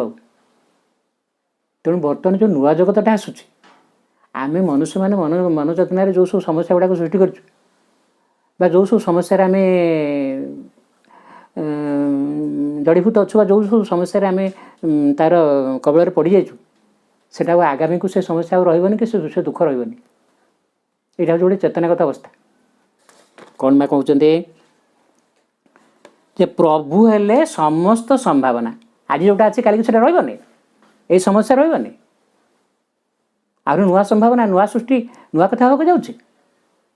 ଆଚ୍ଛା, ସେ ଯାହା ଚାହିଁବେ କରିପାରିବେ, ଯେପରି ଚାହିଁବେ। ତାହା ଆମ ମୁଣ୍ଡରେ ପଶିବ ନାହିଁ। ଆମେ ବରାବର କହୁ ଏହା ସମ୍ଭବ, ଏହା ସମ୍ଭବ ନୁହେଁ। ଏହା ସତ, ଏଇଟା ଠିକ୍, ଏଇଟା ଭୁଲ, ଏଇଟା ସମ୍ଭବ, ଏଇଟା ସମ୍ଭବ ନୁହେଁ। ଆମେ ଏଇ ମାନସିକ ଚେତନା ଭିତରେ ଅଛୁ। କିନ୍ତୁ ଭଗବାନ ହେଲା ଅନନ୍ତ ସମ୍ଭାବନା। ଟ୍ରୁଥ୍ ଇଜ୍ ମୁଭିଂ ମାନେ ଫାଷ୍ଟ, ଏବଂ ସତ୍ୟଟା ହେଉଛି ଗତିଶୀଳ, ନେଭର ଆଟ୍ ରେଷ୍ଟ। ଆଚ୍ଛା, ଆଉ ସେଇ ସତ୍ୟଟା ବର୍ତ୍ତମାନ ପୃଥିବୀରେ ପ୍ରକାଶ ହେବା ପାଇଁ ଯାଉଛି। ତ ମଣିଷ ବରାବର କ'ଣ କହିଥାଏ? କିନ୍ତୁ ଏହା ସତ୍ୟ ନୁହେଁ। ଆମ ନିର୍ବୋଧତା ପାଇଁ ତାହା ସମ୍ଭବ ନୁହେଁ, କିନ୍ତୁ ସବୁକିଛି ସମ୍ଭବ। ଯେ ଏମିତି ସବୁ ବଦଳିଯିବ ବା ଏମିତି ସବୁ ହେବ, ଏଇଟା ମଣିଷ ବର୍ତ୍ତମାନ ବିଶ୍ୱାସ କରୁନି। ସେ କହୁଛି ଏଇଟା ଅସମ୍ଭବ, କିନ୍ତୁ ଏଇଟା ସମ୍ଭବ। କାହିଁ? ଭଗବାନ ହେଲେ ଅନନ୍ତ ସମ୍ଭାବନା। ଆଜି ଯାହା ଅଛି କାଲି ସେଟା ରହିବନି, ବଦଳିଯିବ। ଆମେ କହୁଛେ ଏଇ କରୋନା କେତେ ବର୍ଷ ପର୍ଯ୍ୟନ୍ତ ରହିବ, କ'ଣ ହେବ, ଇଏ ହେବ, ସେ ହେବ। ଇଏ ରହିବନି, ନିଶ୍ଚିତ ବଦଳିଯିବ। କାହିଁ? ସବୁ ହେଉଛି ସମ୍ଭାବନାପୂର୍ଣ୍ଣ ଏବଂ ସବୁ ହେଉଛି ପରିବର୍ତ୍ତନଶୀଳ।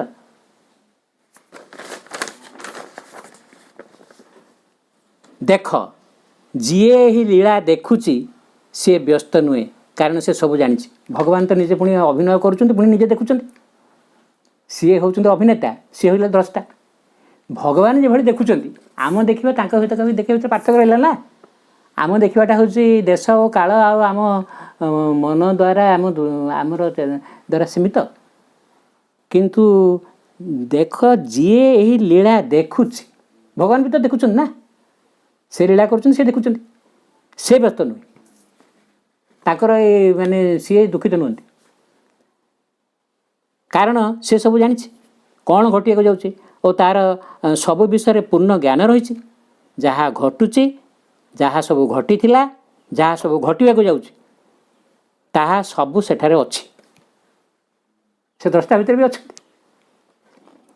ତାହା ସବୁ ସେଠାରେ ଅଛି। ତାଙ୍କ ପାଇଁ ସେଇ ଏକ ଉପସ୍ଥିତି।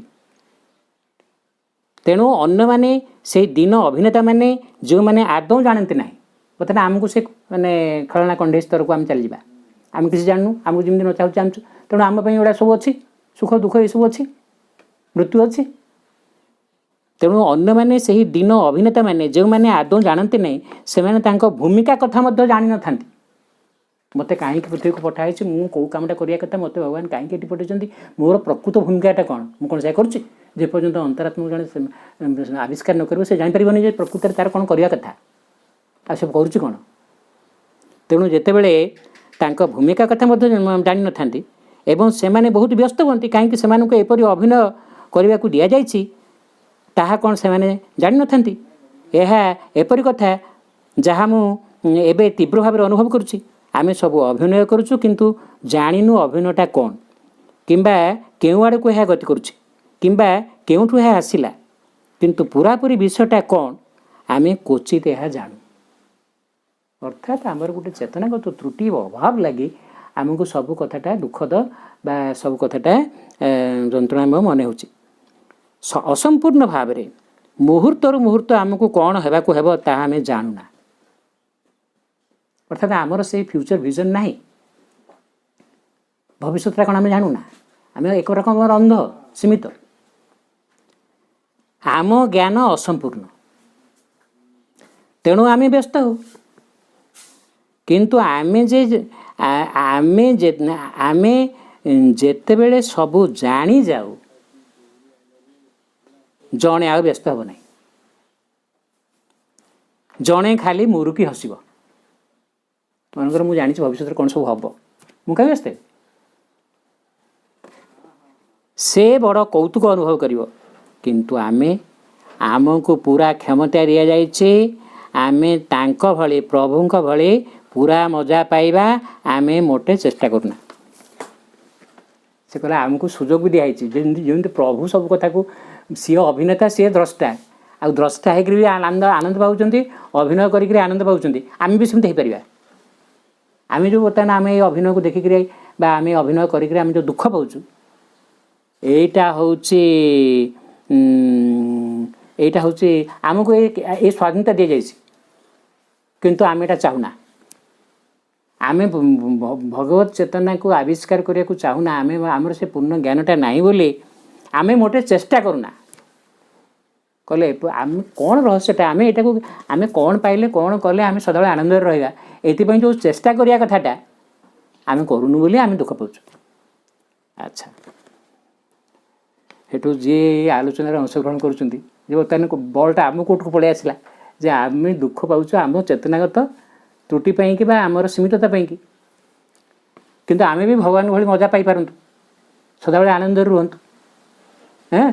ତେଣୁ ଏ ପ୍ରଶ୍ନକର୍ତ୍ତା ଯିଏ ମାଙ୍କ ସହିତ ଆଲୋଚନା କରୁଛନ୍ତି, ସେଠି ଜଣେ ସେ କହିଲେ ଏଇଟା ମୋଟେ ସହଜ ନୁହଁ ଯେ ଆମେ ଭଗବତ ଚେତନାରେ ବାସ କରିବା ବା ଏଇ ପୁରା ସବୁ କଥାଟା ପୂର୍ଣ୍ଣ ଜ୍ଞାନକୁ ହାସଲ କରିବା, ଏଇଟା ତ ସହଜ କଥା ନୁହଁ। ମା କହୁଛନ୍ତି ଓହୋ, ଏହା ଖୁବ୍ ସହଜ ହୋଇଥିଲେ ଆମେ ପୁରା ହାଲିଆ ହୋଇପଡ଼ନ୍ତୁ।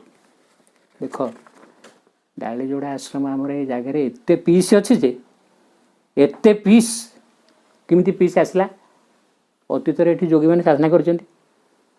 ତେଣୁ ବାବାଜୀ ମହାରାଜ ମୁଁ କହିଥିଲେ, ମୁଁ ଏବେ ଯେଉଁଠି ରହୁଛି ଯେତେନାଥ ପାଖରେ ଏଇ ଯେଉଁ ରାସ୍ତା କଡ଼ରେ 2ଟା ଗଛ ଅଛି, ବାବାଜୀ ମହାରାଜ ଏଠି ଆସିକିରି ଡାଳିଯୋଡ଼ାରେ କଥାଟା କହିଥିଲେ। କହିଲେ ମହୁମାଛିରେ ଥିବା, ମହୁ ଫେଣାରେ ଥିବା ମହୁମାଛିଟା ମହୁ କେତେ ସ୍ୱାଦ ସେ ଜାଣିପାରେନି, ତା ସବୁଦିନ ମହୁ ଖାଉଛି। ଫୁଲରୁ ରସଟା ସଂଗ୍ରହ କରିକି ତା ମାନେ ଫୁଲ ତା ପେଟକୁ ନେଇଯାଏ ମହୁମାଛିଟା, ସେ ପିଇ ପକାଏ ସେଟା ନା, ତାପରେ ଯେଉଁଟା ବାନ୍ତି କରେ ସେଇଟା ହେଲା ମହୁ ନା। ତେଣୁ ସବୁଦିନେ ସେ ସେଇଟା ଷ୍ଟୋର୍ କରି ରଖୁଛି, କାଳେ କେତେବେଳେ ଅନ୍ୟ ସମୟରେ ଫୁଲ ଫୁଟିବନି।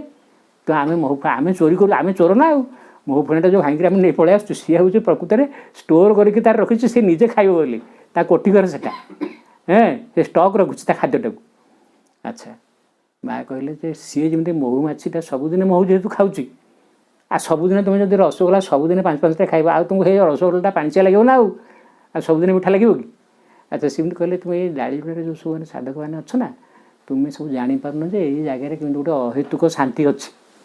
କିନ୍ତୁ गोटे बाहर लोक जी जहाँ भितर अल्प टिके उन्मिलन थी कि अल्प टिके सचेतन आंतर सचेतनता थी अल्प टिके से संवेदनशील थी जो जगह मुझे रोचे ना रास्ता कहे एपट से दुटा गछ अच्छे कहले जी से पार्टिचुकटा से होता कहले जी से जगटा को क्रॉस कर ना सी जापर जे जगार गोटे अहेतुक शांति अच्छी जो शांतिर कौन कारण ना अर्थात कारण यह अच्छे अतीतर बहु अतीतर साधक मैंने ये थे जो जगह जो साधना कर चेतनटा अत्यावधि रही ना सिद्धिटा ये आमको से कहते अच्छा जो मैंने शांति बोर हो जाती सी कौन कर माने कौन से जो टीवी लगेदेवा कि कौन रेडियो लगेदेवा सी शांतिटा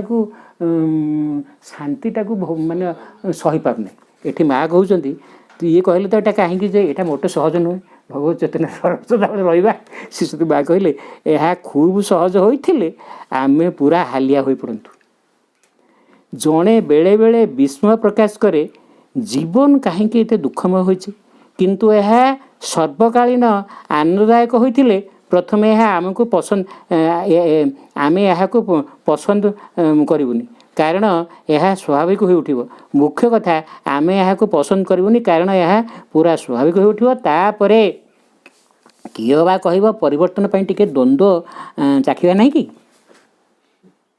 माने से सबुदिन टिके खट्टा खाली सबुदिन मिठा खाई भल टे खट्टा मिठा हाँ टे सुख दुख हाँ यहीटा को साधारण मनीष यहाँ को चाहे से सदाबले आनंद सदाबले चेतना सदाबले आलोक यहाँ को से चाहे से हालिया हो सदाबले माने माटा कहले अच्छा बोध हुए यह पार्थिव स्वर्ग विषयक कहानी जोटा कहनी आडाम इव से ज्ञान वृक्षर फलटा खाईदेला से भितर पशि आसला ना से गोटे सृष्टि केमती है गोटे सब क्रिस्टियन ये गोटे सब अच्छी ना तो से कथा माँ कहते बोध हुए यह पार्थिव स्वर्ग विषयक कहानी स्वर्गर स्वतः ज्ञान रही ताहला सेमानंक चेतना समान से पशु भली जीवन को भोग करने यथेष्ट माने पशु भली कौन पशु ता निज विषय चिंता करनी से जीवन माने आनंद स्वर्ग माने आनंद स्वर्ग माने आलोक से स्वर्ग माने सब जिन भगवान द्वारा परिचालित तेणु से अहम ना एवं से दुख ना आठी द्वंद्व ना से कलिगजा ना जीवन को भोग करने यथेष्ट जेपरी बंचबारे आनंद रही किंतु सेमाने जेबे जानिया को चाहिए कहीं किपरि केउठाकू से माने जाउछंती कौन से माने करिया उचित इत्यादि तापर सब व्यस्तता आरंभ है ये जो नॉलेज फ्रूट रे जो मैंने कौन है कहीं किपरि है कुआड़े जाऊँगी सेबेठू तापर तार समस्या सब आरंभ है व्यस्तता आरंभ है से माने शांति मध्य सुखानुभव करिवारे क्लांत हो पड़े बोली सीना अच्छा गोटे उदाहरण देले बढ़िया पुणी निरवता कथा पुणी गोटे सीरीयस स्तर पड़ा अच्छा ये देख पुणी आफरिज्म कथा कहले माँ पुणी आफरिज्म उदाहरण कर मतलब जोटा आज आफरिज्म जोटा शिक्षणीय कथा गुड़ाक आम गोटे कथा मुझे आगुरी कही जे आमको मनगत दृष्टि जो काल कालगत देशगत ये सीमित चेतनटा को छाड़ा पड़ो आम दृष्टि को बदलाई पड़ो बर्तमान कौन कहते किस निरवता पर पुणी आफरिज्म कथा कहले मोर ये अनुभव हो श्री अरविंद चेतनार आरोहण थे संबोधि मन अतिमानस सहित संपर्क होगा सकाशे सुड़ंग भेद करुला माने संबोधि से कही हायर माइंड रू श्री अरविंद हठात अतिमानस भितर जागृत हो गले अतिमानस भितर अतिमानस चेतना भितर प्रवेश करगले किंतु एठी कहले संबोधि मन अतिमान सहित संपर्कित होगा सकाशे सुड़ंग भेद करुला यही अवस्था आफरिज्म गुड़ाक सृष्टि कहते तेणु एगुड़िक से स्तर आसी जहाँ चिंता राज्य एक विस्फोरण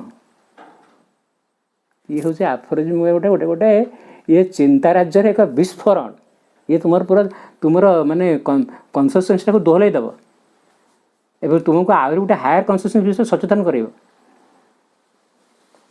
एणु से ए सबू लिखिले एणु तुम्हें जदि यही गति को अनुसरण कर जो आफरिज्म भितर जो बाटटा से देखी जो माने संबुद्धि मन मनरु अतिमानस पर्यंत जो सुड़ंगटा सृष्टि कर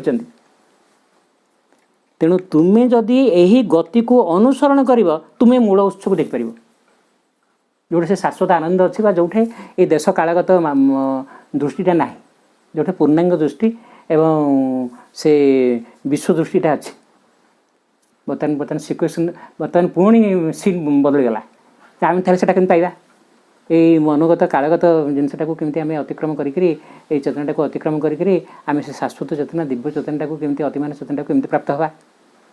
अच्छा आपाततः जहाँ से बुझी थिले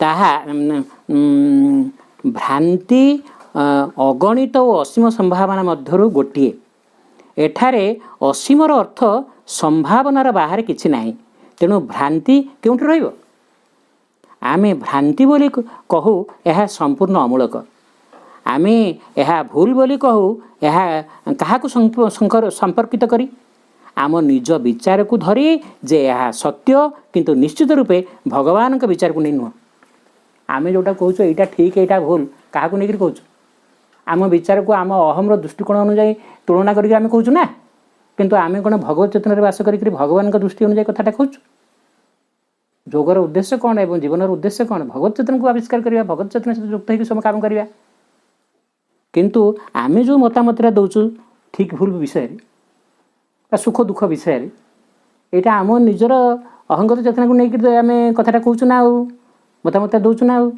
किंतु आम भगवत चेतन बास करूँ कि शुण ये कथाटा आरंभ है आम निज विचार को धरी जे यह सत्य किंतु निश्चित रूपे भगवान का विचार को नहीं नुहे कारण यह तांकर निजर एक अंश बहुत कम लोक बोधगम्यतार यह प्रसारण को सह्य करें लोक सह्य करें धरीपर जो गोटे विश्वगत चेतना अच्छे आम तार अंश आम से विश्वगत चेतना भर प्रवेश कले जाकि सब रहस्यटा बुझा ना। अच्छा मुझे ये सब देखा चाहिए माँ आखि बंद करदे दुईटी जिनिस एक समय अच्छी आगुरी गोटे कही मृत आ जीवन तो एकाठी अच्छा कौटे माने सटल फिजिकाल बर्तमान कहले दुईटी जिनिस एक समय रही से स्मित हास्य आनंद यही हास्य सब अच्छी एवं एत शांति तमाने से कहते जो पूर्णांग दृष्टि रे स्वर्ग आउ नर्क दुईटा जाक एकाठी अच्छी आलोक अंधकार सत्य मिथ्या दुईटा जाक एकाठी अच्छी येस नो दुईटा जाक एकाठी अच्छी कौन कहते शुण दुईटी जिनिस एक समय रही से स्मित हास्य माने जे से बृहत्तर चेतन बास कर श्रीकृष्ण जो विश्वरूप चेतन अच्छा जो विश्व चेतन अच्छा सी श्रीकृष्णकर कौटे केत दुख ना से सदाबे हस हस युद्धरे हस माने खाली जे खाली ब्रजरे थिला बेले को गोपी मान को देखिक खाली हसुले ता नुह ताकर महाभारत युद्धरे भी हस अच्छे सब अवस्था हस। अच्छा ये सेमतिका से जो अवस्थाटा से जो विश्व चेतनार जो अवस्था जो सबकिछ आनंदमय सेठी अच्छे से स्मित हास्य आनंद यही हास्य सब अच्छे और एत शांति एपरी पूर्ण ज्योतिर्मय सामग्रिक शांति जो थे कौन से संघर्ष ना यहाँ तो से अतिमान चेतना यहाँ तो से आध्यात्मिक चेतना यहाँ तो से भगवत चेतना कहले बराबर अच्छे। अच्छा यह ऐक्यबद्ध एकक ज्योतिर्मय संगति पुणी सब संगतिपूर्ण अवस्था अच्छे कौन संघर्ष ना तथापि आमे जहाँ कहू भ्रांति दुख कष्ट दैन्य ये सब भी अच्छे। अच्छा यह किसी भी बात दिए ना मैंने तांक भितर सब अच्छे सुख दुख सब अच्छे ताक भितर सब अच्छे यह अन्य प्रकार देखिबा यहाँ गोटे भिन्न दृष्टि भिन्न प्रकार देखा पुणी निरता ताले से जिनटा कौन आमे केमती से आमे जो ढंग जो भाव देखुचु एतिर किसी त्रुटि अच्छी आम दृष्टिटा जो बदल जाव सब आम भल हो सब आनंदमय हो तेणु यहाँ गोटे दृष्टिटा ज्ञान सहित संपर्कित चेतना सहित संपर्कित मो चेतना जमी मुझे देखुची ना। अच्छा ताहले से भगवत चेतना जो जो दृष्टि माँ देखुं श्रीबिंद देखुं अतिमानव जो दृष्टि देखुची अतिमानव चेतना जहाँ जो दिव्य चेतना ताहले सेठी तो ये सब समस्या सेठी किसी नहीं सेठी सब संगतिमय जो जो कथा सब कहगला हास्यमय संगतिमय आनंदमय ताहले आमे कहीं सेटा पाइने आउ आमे केमि सेटा पाइबा एठी तो कथाटा ई स्तर को आसीगला दीर्घ निरवता तापरे एथिरे संदेह नाई तुम्हें जदि आंतरिकतार सह एथुरु मुकुलिबा को चाह कोठु ए जो जो अवस्था रे आम पे सब अच्छे सब उल्टा कथा गुड़ाक अच्छी एटी दुख अच्छी एटी मृत्यु अच्छी एटी सीमितता अच्छी एटी आम जमी जो मानुष लोक जमी जमी अच्छे एथिरे संदेह ना तुम्हें जदि आंतरिकतार सह एथुरु मुकुलिबा को चाह यही अवस्था आम से अवस्था को जब प्रकृति में जावाई चाहे यह सर्वोपरि एत कष्टकर नुहे बर्तमान बाहर गोटे बर्तमान पर्यटन कथाटा सब गंभीर गंभीर स्तर को जाऊँगी पुणी सब कथाटा पुणी सहजतम स्तर को जीव शेष माने कौन शेष कथा गुड़ाक सब शुण एथिरे संदेह नहीं तुम्हें जदि आंतरिकतार सहित एथुरु मुकुलिबा को चाह यह सर्वोपरि एत कष्टकर नुहे तुमको किछि भी करने को हेब नहीं हे देख एत कथाटा केते बर्तमान सीरीयस लेवल को गला माँ कहले तुम्हें जदि एथुरु मुकुलिबा को चाह ना तुमको किछि करने को हेब नहीं आंतरिक भाव में चाहिए पड़ो किंतु या नुहे जे कौन किसी गोटे विराट किसी कौन गोटे परिश्रम कौन करदेव एमती नुह तुमको किछि करने को हेब नहीं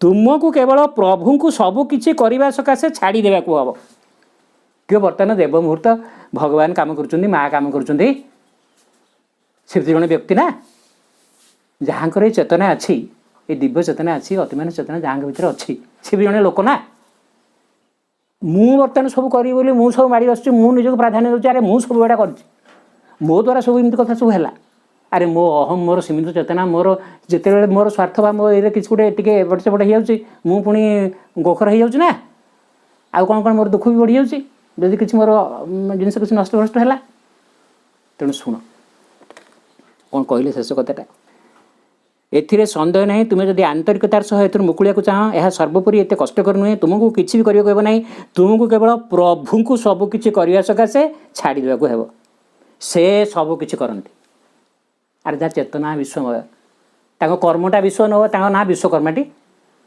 विश्वकर्मा कौन खाली गोटे कौन बढ़े विश्वकर्मा भगवान जगन्नाथ जमी भगवान विश्वकर्मा मध्य भगवान भगवान हेले विश्वकर्मा अग्नि हेले विश्वकर्मा विश्वकर्मा हेले ब्रह्मा अरे भगवान सब किछि करंती यह खूब आश्चर्यजनक से सब हाथ को नियंती यदि भक्त समर्पण कला तार सब दायित्व भगवान ने सब किछि हाथ को से नियंती आमे जहाँ को साधारण बुद्धि बोली कहू से सहजरे तुमको शिक्षा दियंती तुमर ये बुद्धि को छाड़ी दियो से विश्राम नेउ मना कारण मुझे जान जे मो बुद्धि मो चेतनार किसी गोलमाल अच्छी सीमितता अच्छी मुझे कष्ट पाऊँ से कथा भी मतलब भगवान बुझे सी तुम बुद्धि को शिक्षा देवा बर्तमान चाहती तू चुप हो तू भड़ होना विश्राम कर रेस्ट कर तोर किसी कर सब मुझे करी तू कहीं व्यस्त हो तू कहीं भड़ हो देख कथाटा के सहजतर मान सेठारे तू शांत स्थिर रह माने भगवान कहते बुद्धि को तू चुप रह तो जगह तू शांत स्थिर रह तोर ये माने व्यस्त विकल हबार किसी ना बेसी गोलमाल करना मते विव्रत करना तुमको एटा कहक पड़ो अरे बुद्धि तू जिते जो बेसी गोलमाल करुँ ना चुप रह आम बेसी कुकुर भुकला आम कौन कहे बेसी गोलमाल करना आम सेमती कह अरे बुद्धि गोलमाल करना चुप रह से सबू हाथ को नुहति आमे जहाँ को साधारण बुद्धि बोली कहू से सहजरे तुमको शिक्षा दियंती तुमर ये बुद्धि को छाड़ी एटा इनवर्टेड कम भीतर अच्छे तुमर ये बुद्धि को छाड़ी दियो से विश्राम नेउ सेठारे तू शांत स्थिर रह बेसी गोलमाल करना मते विव्रत करना मु तोते चाहे ना तुम्हें बर्तमान तुम बुद्धि को कह जे मु तोते चाहे ना तू विश्राम कर तू चुप रह तेबे जाई कबाट खोले ये बुद्धि आ संबोधि की अतिमान चेतना बा जो हायर कन्सियसनेस अच्छी लुकायित होकर अच्छी कि सटल फिजिकाल जहाँ जा बुद्धि चुप हेले मन नीरव हेले जाइकरी बाटटा खोलियो तुम्हें अनुभव करिब तुम्हें अनुभव कर तुम्हें अनुभव कर ना जे तुमको यह खोलिबा को हेबो अरे बाट खोले बोले बोधे कौन गोटे बाट ये जमीका कौन ये गुंफारे गोटे कौन कबाट पड़ी या निजे बाट खोलिया पड़ो मत बोधे कौन केमी परिश्रम पुणी गोटे कराया पड़ो अरे बाट खोलिया मैंने गोटे मुद मैंने पूरा एकदम सी सिल होकर अच्छे किसी देखा जाऊनी मत बोधे सावल फावल आणिक कौन करा आरी फारी आनी काटिया पड़ो कि गोटे खड़ताड़ करा पड़ो ना ता भी नुह कौन माँ कहते तुम्हें अनुभव करना जे तुमको यह खोलिया को हेब यह पूरा खोला तुमको आर पटको नहीं निया जाए सबु किछि अन्य जनक द्वारा करा हुए तुम द्वारा नुह तमाने जो खोलिबा कार्य एपटू सेपटू जा कार्य एटा बोधे भगवान करेंगे अरे जमी कृष्ण को से पार करके नहीं माने कौटू मथुरारू नहीं पहुँचैले गोपरे सेमती मत ए चेतनारू से चेतना को मुझे कौन मो निज शक्ति मुझे डिया मारदेवी कि ना एटा भी से करेंगे अच्छा तुमको आर पटको नहीं निया जाए सबु किछि अन्य जनक द्वारा करा हुए तुम द्वारा नुहे तुम्हें तेबे अन्य बाट बा तेबे अन्य बाट बा अन्य बाट असंभव हो उठे यही सब ओहो मनरे यही तुमुल श्रम बुझा को चेष्टा करवा परिश्रम यह निजे मुंड व्यथा आनी दूसरी जो मनीष अहम कहली आड़े एम सब चतुर चेतना एमती एमती एमती करा पड़ो सेमती करा पड़ो एगुड़ा जब मनीष मन स्तर खाली भावी बसो ना सी पुणी गोटे व्यस्तता भितर पशिज ये मुंड व्यथा आनी पड़ो मुंड व्यथा आनी दूसरी कौन करवा यह पूरापूरी अनावश्यक तेरे मुझे केमती अवस्था केमती से अवस्था को जी एमती उच्चतर चेतना मन स्तर तो एमती सब समस्या होगुड़ाक तुमको करा पड़ोनी तुमको करा पड़ोनी कौन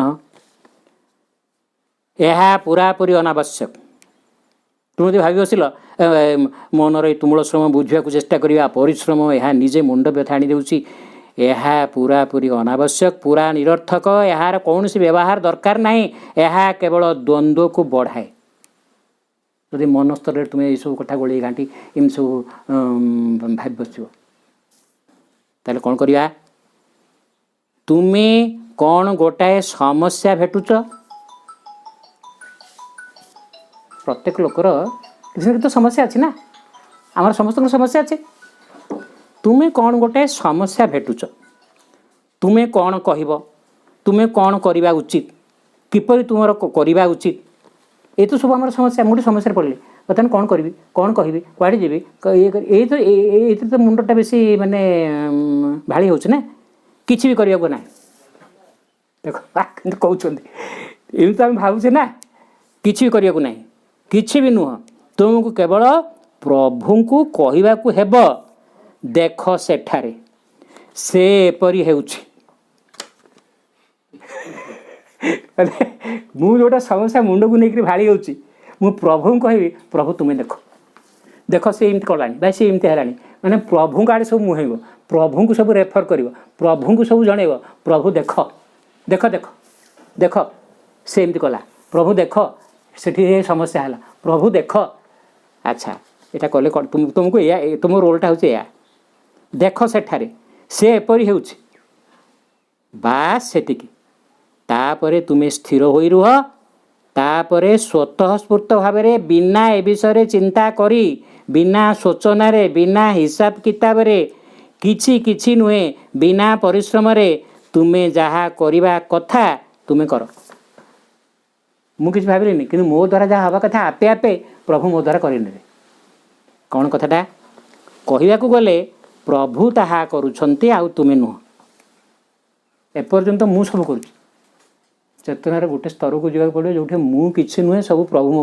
मत व्यवहार करेंगे जत्र करके मत करेंगे मत खाली प्रभु हाथ में प्रभु को काम करदे छाड़देक हम यहाँ शुण यही अवस्था है जे तुम्हें जहाँ करवा कथा तुम्हें कर कहवा को गले प्रभु ताहा करुछंती आउ तुमे नुह से क्रिया करती से परिस्थिति को सजाड़ दियंती से लोक व्यवस्था करती से ठीक कथा तुम मुखरे बा कन मुनरे दे दियंती से सबू करती सबू किछि करती तुमको अधिक किछि करने को नहीं केवल आनंदरे बंचापी निजको छाड़ी दियो तांका हाथ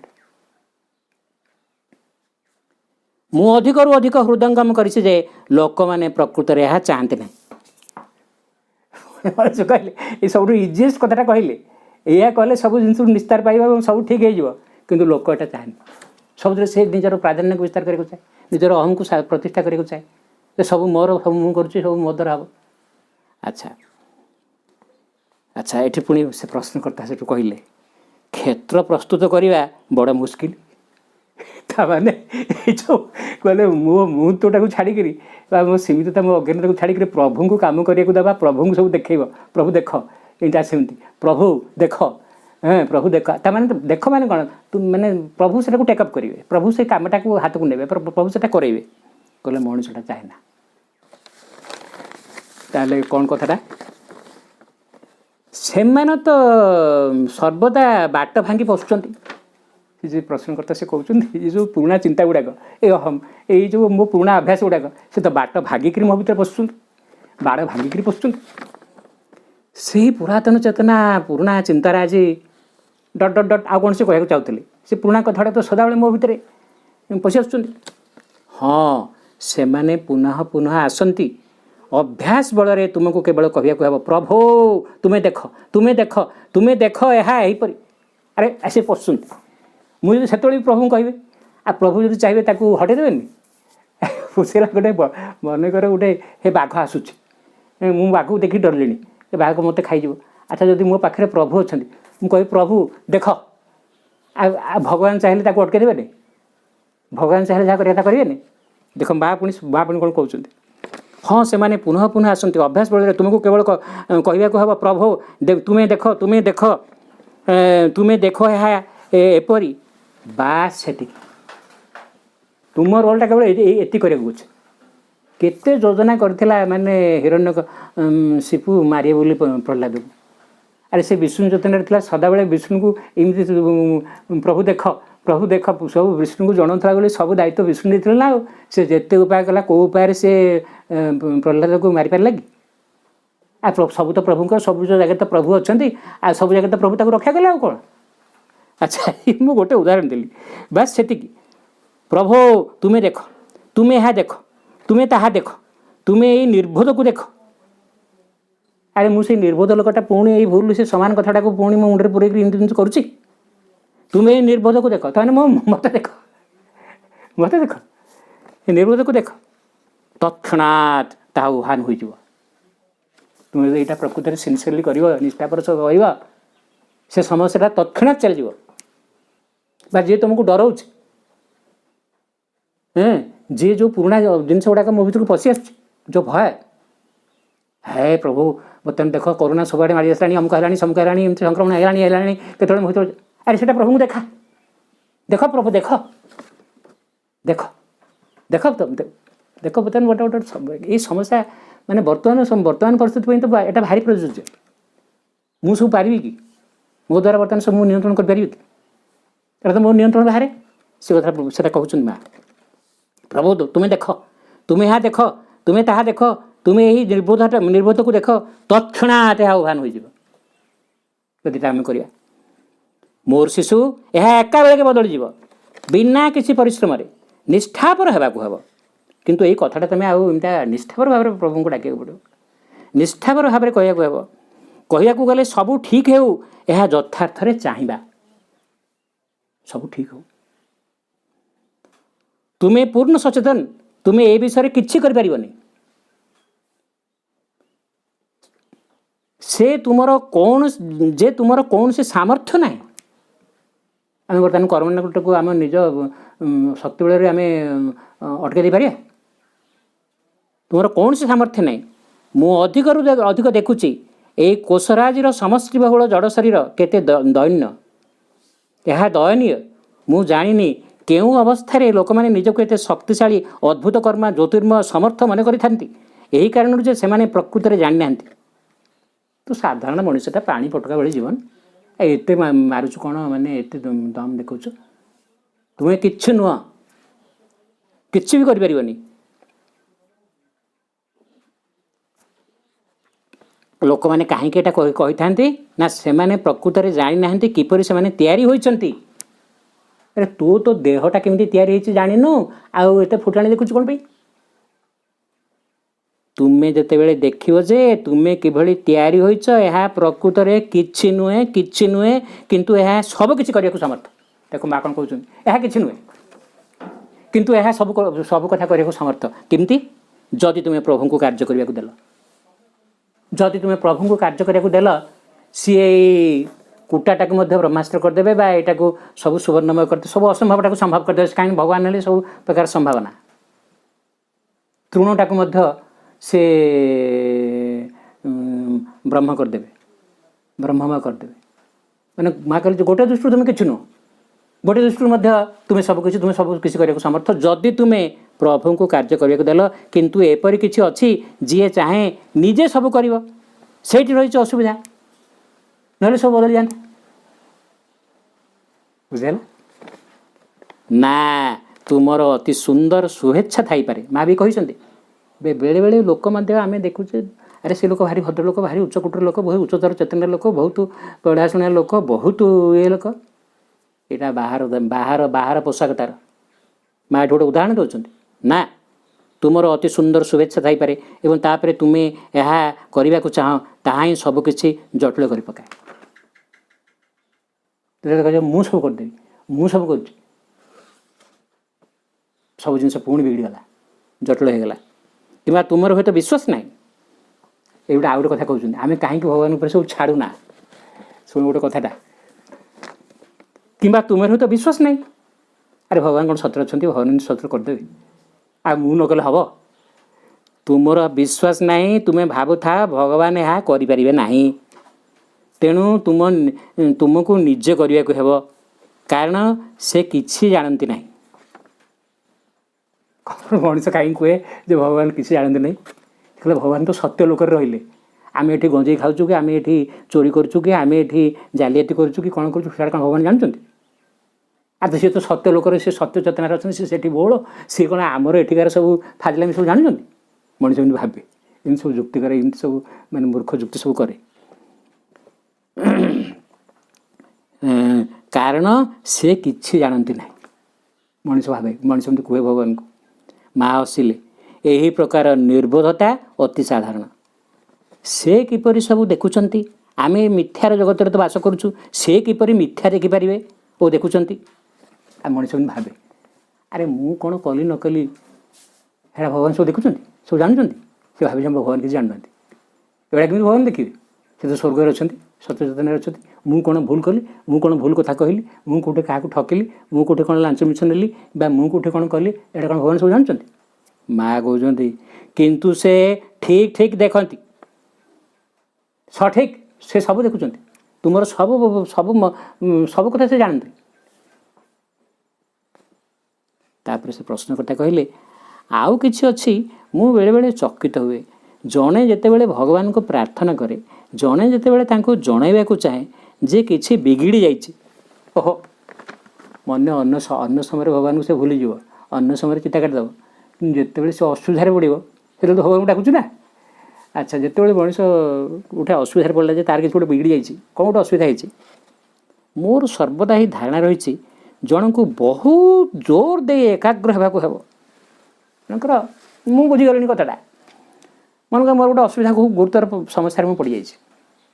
ମୁଁ କହିଲି ଆରେ ବର୍ତ୍ତମାନ ତ ଭଗବାନଙ୍କୁ ଡାକିବାକୁ ପଡ଼ିବ। ତାହେଲେ ଭଗବାନଙ୍କୁ ଡାକିବାକୁ ପଡ଼ିବ ମାନେ ମୋତେ ଖୁବ୍ ଜୋରରେ ଏକାଗ୍ର ହେବାକୁ ପଡ଼ିବ, ଖୁବ୍ ଆନ୍ତରିକ ଭାବରେ ପ୍ରାର୍ଥନା କରିବାକୁ ପଡ଼ିବ, କ'ଣ ଗୋଟେ କଠିନ ଭାବରେ କ'ଣ ଗୋଟେ କରିବାକୁ ପଡ଼ିବ, ତପସ୍ୟା କଲା ଭଳି। ମୁଁ ଏବେ ମୋତେ ଜୋର ଦେଇ ଏକାଗ୍ର ହେବାକୁ ହେବ, କାରଣ ଜଣଙ୍କୁ ଡାକିବାକୁ ହେଉଛି ଯିଏ ବହୁତ ଦୂରରେ। ଆରେ ମୁଁ ଏଠି ଅଛି, ଭଗବାନ କାହିଁ କେଉଁ ସ୍ୱର୍ଗରେ କେଉଁ ଦୂରରେ ଅଛନ୍ତି, ତାଙ୍କୁ ଜୋର ମାନେ ଏକାଗ୍ର ଭାବରେ, ଆନ୍ତରିକ ଭାବରେ କି ଉଚ୍ଚ ସ୍ୱରରେ, ତାହା କ'ଣ ଠିକ୍? କିନ୍ତୁ ଏହା ପ୍ରକୃତରେ ଏମିତି କ'ଣ ସେ କହିବାକୁ ଚାହୁଁଥିଲେ। ମା' କହିଲେ, ତାହା ଆମ ଉପରେ ନିର୍ଭର କରେ। ମୁଁ ଏବେ ତାଙ୍କୁ ସର୍ବତ୍ର ଦେଖିପାରୁଛି। ମା' କହୁଛନ୍ତି भगवान को सर्वत्र देखिपुर सर्वदा सबु समय एपरिक यही भौतिक स्पर्श मध्यम यह सूक्ष्म भौतिक किंतु भौतिक पदार्थ मध्य वायु मध्य लोकों मध्य यहीपरी माँ तांको मुह को हाथ में चापी धरले मैंने जमी गोटे स्पर्श जमी जो मत छुईला भाई पूरा शरीर भौतिक स्तर में कहले मुझे भगवान को अनुभव करें से दूर तो नहांती लोक भावे आम साधारण मनीष भाव भगवान बहुत दूर अच्छा केते कौन कर डाकिले जाके से शुणवे ना आउ अच्छा माँ किंतु कहते मु अनुभव कर सबुठे स्पर्श अनुभव कर पवन देखुच प्रत्येक वस्तु भितर देखुच सबुठे देखुच एवं ताहेले से दूर तो नहांती मते जहाँ करने को हुए ताही माँ तांको हाथ को भीतर आड़ को देखले भितर प्रवेश कर से दिव्य चक्षु द्वारा सब अनुभव कर माँ एमती हाथ को एमती भीतर आड़ को देखिए कहले एक सेकेंड एकाग्रता ये भाई बहुत समय प्रार्थना करा पड़ो बहु आंतरिक भाव में कौन कौन गोटे कले जाकर भगवान शुणे ना भगवान कौन सहज शुणे हैं माँ कहले एमती ना भगवान सर्वत्र अच्छा मुझे स्पर्श पाऊँच तुमको खाली टिके भीतर को जाऊ पड़ो एक सेकेंड एकाग्रता से अच्छा से सबुठी अच्छा से बहुत दूर आम जब भावु जे से बहुत दूर भाव को निकट अभाव को दूर आम आम जो भावुचे भगवान बहुत दूर तुम्हें जो भाव भगवान खूब निकटरे भगवान निकटरे तुम्हें जमी मानसिक रूप दौच से सेमती होती अच्छा ये गोटे साधनार पुणी द्वितीय सूत्र कथा से कहले ये द्वितीय सूत्र मुझे कही सारे तुम्हें देख आ सब भगवान को कम करने को छाड़दे आ गए थर्ड कथा को आस आमे जिते बेले समस्त अंचल कथा चिंता करने को आरंभ करवा कौन से अंचल कथा विश्व चेतनार समस्त भूमिर कथा भाविबा जमी ट्रावेलर ऑफ द वर्ल्ड रे विश्व पर्यटक जो सावित्री महाकाव्य जमी 15टा कैंटो अच्छे ये जो माने सूक्ष्म भौतिक ये निम्न प्राण उच्चतर प्राण निम्न मन उच्चतर मन एमती सब अच्छे ना आत्मार राज्य आम जिते बेले समस्त अंचल कथा माने पृथ्वी अंतरिक्ष देउ जिते सब स्तर अच्छी विश्व सृष्टिर चिंता करने को आरंभ करवा विश्व चेतनार समस्त भूमि कथा भाविबा तार शेष सीमा पर्यंत शेष सीमा पर्यंत तेबे यह बहु दूर हो बहुत दूर माँ हसिली किंतु आम जब भाविया से सर्वत्र विद्यमान से सर्वभूत से सबू होइचंती केवल आम धारणा ही तांको देखिबारे और अनुभव करिबारे बाधा सृष्टि करुचे तेबे आमको केवल यह ही करिया को पड़िबो माँ तांको हाथ अंतर आड़ को इंगित कले तेबे यह वास्तव हो उठो ये कथा आम सत्य हो उठो जे भगवान सबुठ अच्छा ये रूम रे भी अच्छा एवं ये वायु भितर अच्छा ये पानी भितर अच्छा ये पत्थर भितर अच्छा एवं मो भितर अच्छा भगवान सर्वत्र अच्छा यही धारणा ये विश्वास आने पड़ो तेबे यह वास्तव हो उठो सतरे सतरे से मोपाई सत्य हो उठो तुम्हें यह कर बाह्य गति सब कृत्रिम हो उठिब कठिन कहले दीटा कथा गोटे भितर को जा कथा कहते आ गोटे बाहर बाहर भीतर मुझे अंतर्चेतना प्रवेश करी निज भीतर को प्रवेश करा चाहिए मोप सब कथा सहज मो आगे से दृष्टि से कबाट खोलीज मुझे जो बहिर्चेतन बास करी बाहर को चलीजी माँ तुम्हें यह कर माने माँ गोटे इंगित देले बाह्य गति माने मु बाहर को चली आसली मोर स्थूल इंद्रिय स्थूल मन रे सब विचार कली देखली स्थूल चक्र देखली जब बाह्य गति से कौन मो अवस्थाटा हम सब कृत्रिम हो उठिब कठिन शुष्क मिथ्या असत्य कृत्रिम आम बैठे माँ दीटा बाट देखुं तुम्हें बाह्य चेतना रहीक युवाक अनुभव करने चाह ना अंतर चेतना भितर प्रवेश करी तुम्हें अंतर प्रवेश कर कौन हम तुम्हें यह कर माने माँ यहाँ सब एक्शन कर देखा बाह्य गति को अनुसरण कल बहिर्मुखी हो गल या हम माँ पर हेटू सब हाथ में मैंने ठार देकर कहते तुम्हें यह कर अर्थात अंतराभिमुखी गति प्रत्येक किसी प्रसारित प्रशांत ज्योतिर्मय शांतिमय विशाल आनंदमय उठिब यह केवल यहीपरी माँ तांका हाथ भीतर को आ बाहर को क्रमान्वय देखाइले एमती कले या हम एमती कले या हम ଭିତରକୁ ଗଲେ ଏହା ହେବ, ବାହାରକୁ ଗଲେ ଏହା ହେବ। କିପରି ଏ କେଉଁଠାରେ ବର୍ଣ୍ଣନା କରିହେବ ନାହିଁ। ତୁମେ ଯେତେବେଳେ କହିବ କେଉଁଠି ଭଗବାନ ଅଛନ୍ତି, ମୋତେ ଦେଖା, ଇଏ କର ସେ କର, ଏଇଗୁଡ଼ାକ ସେମିତି ଦେଖାଇବନି। କିପରି ଏ କେଉଁଠାରେ ଏହା ବର୍ଣ୍ଣନା କରିହେବନି। ଏହା ଚେତନାର ଏକ ଗତିବୃତ୍ତି। ଦେଖ ଏଇଟା ଶେଷ କଥାଟାକୁ ଆମେ ଆସୁଛେ, ଏହା ଚେତନାର ଏକ ଗତିବୃତ୍ତି। ସତ୍ୟ ଚେତନା ଓ ମିଥ୍ୟା ଚେତନା ମଧ୍ୟରେ ପାର୍ଥକ୍ୟ ଧୀରେ ଧୀରେ ସଂକ୍ଷିପ୍ତ ହେବାକୁ ଲାଗିବ। ମୁଁ ଯେତେ ବହିର୍ମୁଖୀ ହେଉଛି ମୁଁ ମିଥ୍ୟା ଚେତନା ଭିତରେ ବାସ କରୁଛି, ଅନ୍ତର୍ମୁଖୀ ହେଉଛି ସତ୍ୟ ଚେତନା ବାସ କରୁଛି। ଏଇଟା ମୁଁ ଯେତେବେଳେ ମୋ ଚେତନାରେ ମୁଁ ଯୋଗାଭ୍ୟାସ କରିବାକୁ ଚାହିଁବି, ସେତେବେଳେ ଏଇ ପାର୍ଥକ୍ୟଟା ଧୀରେ ଧୀରେ ପତଳା ହେବାକୁ ଯିବ। ଏଇଟା ମା କହିଲେ ସତ୍ୟ ଚେତନା ମିଥ୍ୟା ଚେତନା ମଧ୍ୟରେ ପାର୍ଥକ୍ୟ ଧୀରେ ଧୀରେ ସଂକ୍ଷିପ୍ତ ହେବାକୁ ଲାଗିବ। ସେହି ଏକ ସମୟରେ ପତଳା ହେବ। ତୁମକୁ କ'ଣ ଗୋଟାଏ ବଡ଼ କାମ କରିବାକୁ ହେବ ନାହିଁ। ଏଇ ଅବସ୍ଥାରୁ ବାହାରି ଆସିବା ପାଇଁକି ଏଇ ଯେଉଁ ଆମେ ଯେଉଁ ସାଧାରଣ ମାନସିକ ଚେତନା, ଏଇ ଯେଉଁ ଟାଇମ୍ ସ୍ପେସ୍ ଭିତରେ ଆମେ ମନୋମୟ ଚେତନା ଭିତରେ ସୀମିତ ହେଇକି ଅଛେ, ଏଥିରୁ ବାହାରି ଆସିବା ପାଇଁକି ତୁମକୁ ଗୋଟାଏ ବଡ଼ କାମ କରିବାକୁ ହେବ ନାହିଁ। ଏହା ପୂର୍ବରୁ ଜଣଙ୍କର ଧାରଣା ଥିଲା ଜଣେ ଏହିପରି ଏକ ଜିନିଷ ଭିତରେ ବଞ୍ଚୁଛି, ଏକ ବହୁତ ତୀବ୍ର ଅନ୍ତରାଭିମୁଖତା,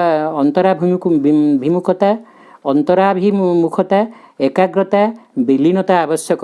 କିନ୍ତୁ ବର୍ତ୍ତମାନର ଅନୁଭୂତି ହେଲା, ଗୋଟେ ସ୍ତର ଥିଲା ଯେ ଆମକୁ ମନେକର ବର୍ତ୍ତମାନ ଗୋଟେ କଥା ଆମେ କଥା ଆଣିଗଲେ ଯେ ଅନ୍ତରାଭିମୁଖୀ ହେବାକୁ ପଡ଼ିବ। ଏଇଟା ବି ଏତେ ସହଜ କଥା ନୁହଁ, ଏଇଟା ମଧ୍ୟ ଗୋଟେ ନିରନ୍ତର ଅଭ୍ୟାସ, ଏଇଟା ଯୋଗ ସାଧନାର ଗୋଟେ ନିରନ୍ତର ଅଭ୍ୟାସ। କିନ୍ତୁ ମା ପୁଣି ଆହୁରି ଗୋଟେ ସହଜ ଅବସ୍ଥାକୁ ନେଉଛନ୍ତି। ସ୍ୱୟଂ ମା ପୃଥିବୀରେ ସାଧନା କରୁଛନ୍ତି, ସମଗ୍ର ମାନବ ଜାତି ପାଇଁ ସାଧନା କରୁଛନ୍ତି, ଆମ ପାଇଁ ବାଟଟା ଆହୁରି ସରଳ କରିବା ପାଇଁ ଚେଷ୍ଟା କରୁଛନ୍ତି। ଆମେ ତାଙ୍କର ସନ୍ତାନ, ଆମେ କ'ଣ ଦୁଃଖ କଷ୍ଟ ପୋହୁକଉଛୁ, କାରଣ ମା କ'ଣ ଦେଖୁନାହାନ୍ତି? ମା କ'ଣ ଜାଣିନାହାନ୍ତି ପୃଥିବୀରେ ଅବତାର ହେଇକି କାହିଁକି ଆସିଲେ? ସେ କ'ଣ କହୁଛନ୍ତି ଶୁଣ। କିନ୍ତୁ ବର୍ତ୍ତମାନର ଅନୁଭୂତି ହେଲା, ଆଫୋରିଜିମ୍ ତ ଶ୍ରୀ ଅରବିନ୍ଦ 1913 ମସିହାରେ ଏକ ସବୁ କଥା ଲିପିବଦ୍ଧ କରିଥିଲେ। ମା ବ୍ୟାଖ୍ୟା କରୁଛନ୍ତି 1962 ମସିହା ପରର କଥା ଏଗୁଡ଼ାକ। 62ରୁ ତା ପରବର୍ତ୍ତୀ ପର୍ଯ୍ୟାୟଟା ଆରମ୍ଭ ହେବ 1969। ଏଇଟା ହେଲା ମାନେ 62ଠୁ ଆରମ୍ଭ ହେଲାଣି, ମାନେ ଏଇଟା 65 66 ଆଡ଼ର କଥା ହେଇଥିବ। ମା କହୁଛନ୍ତି କିନ୍ତୁ ବର୍ତ୍ତମାନର ଅନୁଭୂତି ହେଲା, ମାନେ ମା ନିଜେ ରୂପାନ୍ତର ସାଧନାର ଯେଉଁ ସ୍ତରରେ ପହଞ୍ଚିଲେଣି। ଜଣେ କ'ଣ ଗ୍ରହଣ କରେ, ଏତେ କଥା କୁହାଗଲା। ୟେସ୍ ଅର୍ ନୋ, ଏବାଟ ନା ସେବାଟ। ତୁମ ଭିତରେ ବର୍ତ୍ତମାନ ଖାଲି ମା କହୁଛନ୍ତି ଯେ ତୁମର ରିସେପ୍ଟିଭିଟି, ଗ୍ରହଣଶୀଳତା, ତୁମ ଗ୍ରହଣଶୀଳତା ଉପରେ ନିର୍ଭର କରେ। ନୂଆ ଯେ କ'ଣ ତୁମକୁ କ'ଣ ଗୋଟେ କଠିନ ସାଧନା କରିବାକୁ ପଡ଼ିବ, ତୁମ ଗ୍ରହଣଶୀଳତା ଉପରେ ତୁମେ ଏଟାକୁ ସ୍ୱୀକାର କର କି? ତୁମେ ଏ କଥା ଉପରେ ବିଶ୍ୱାସ କର କି?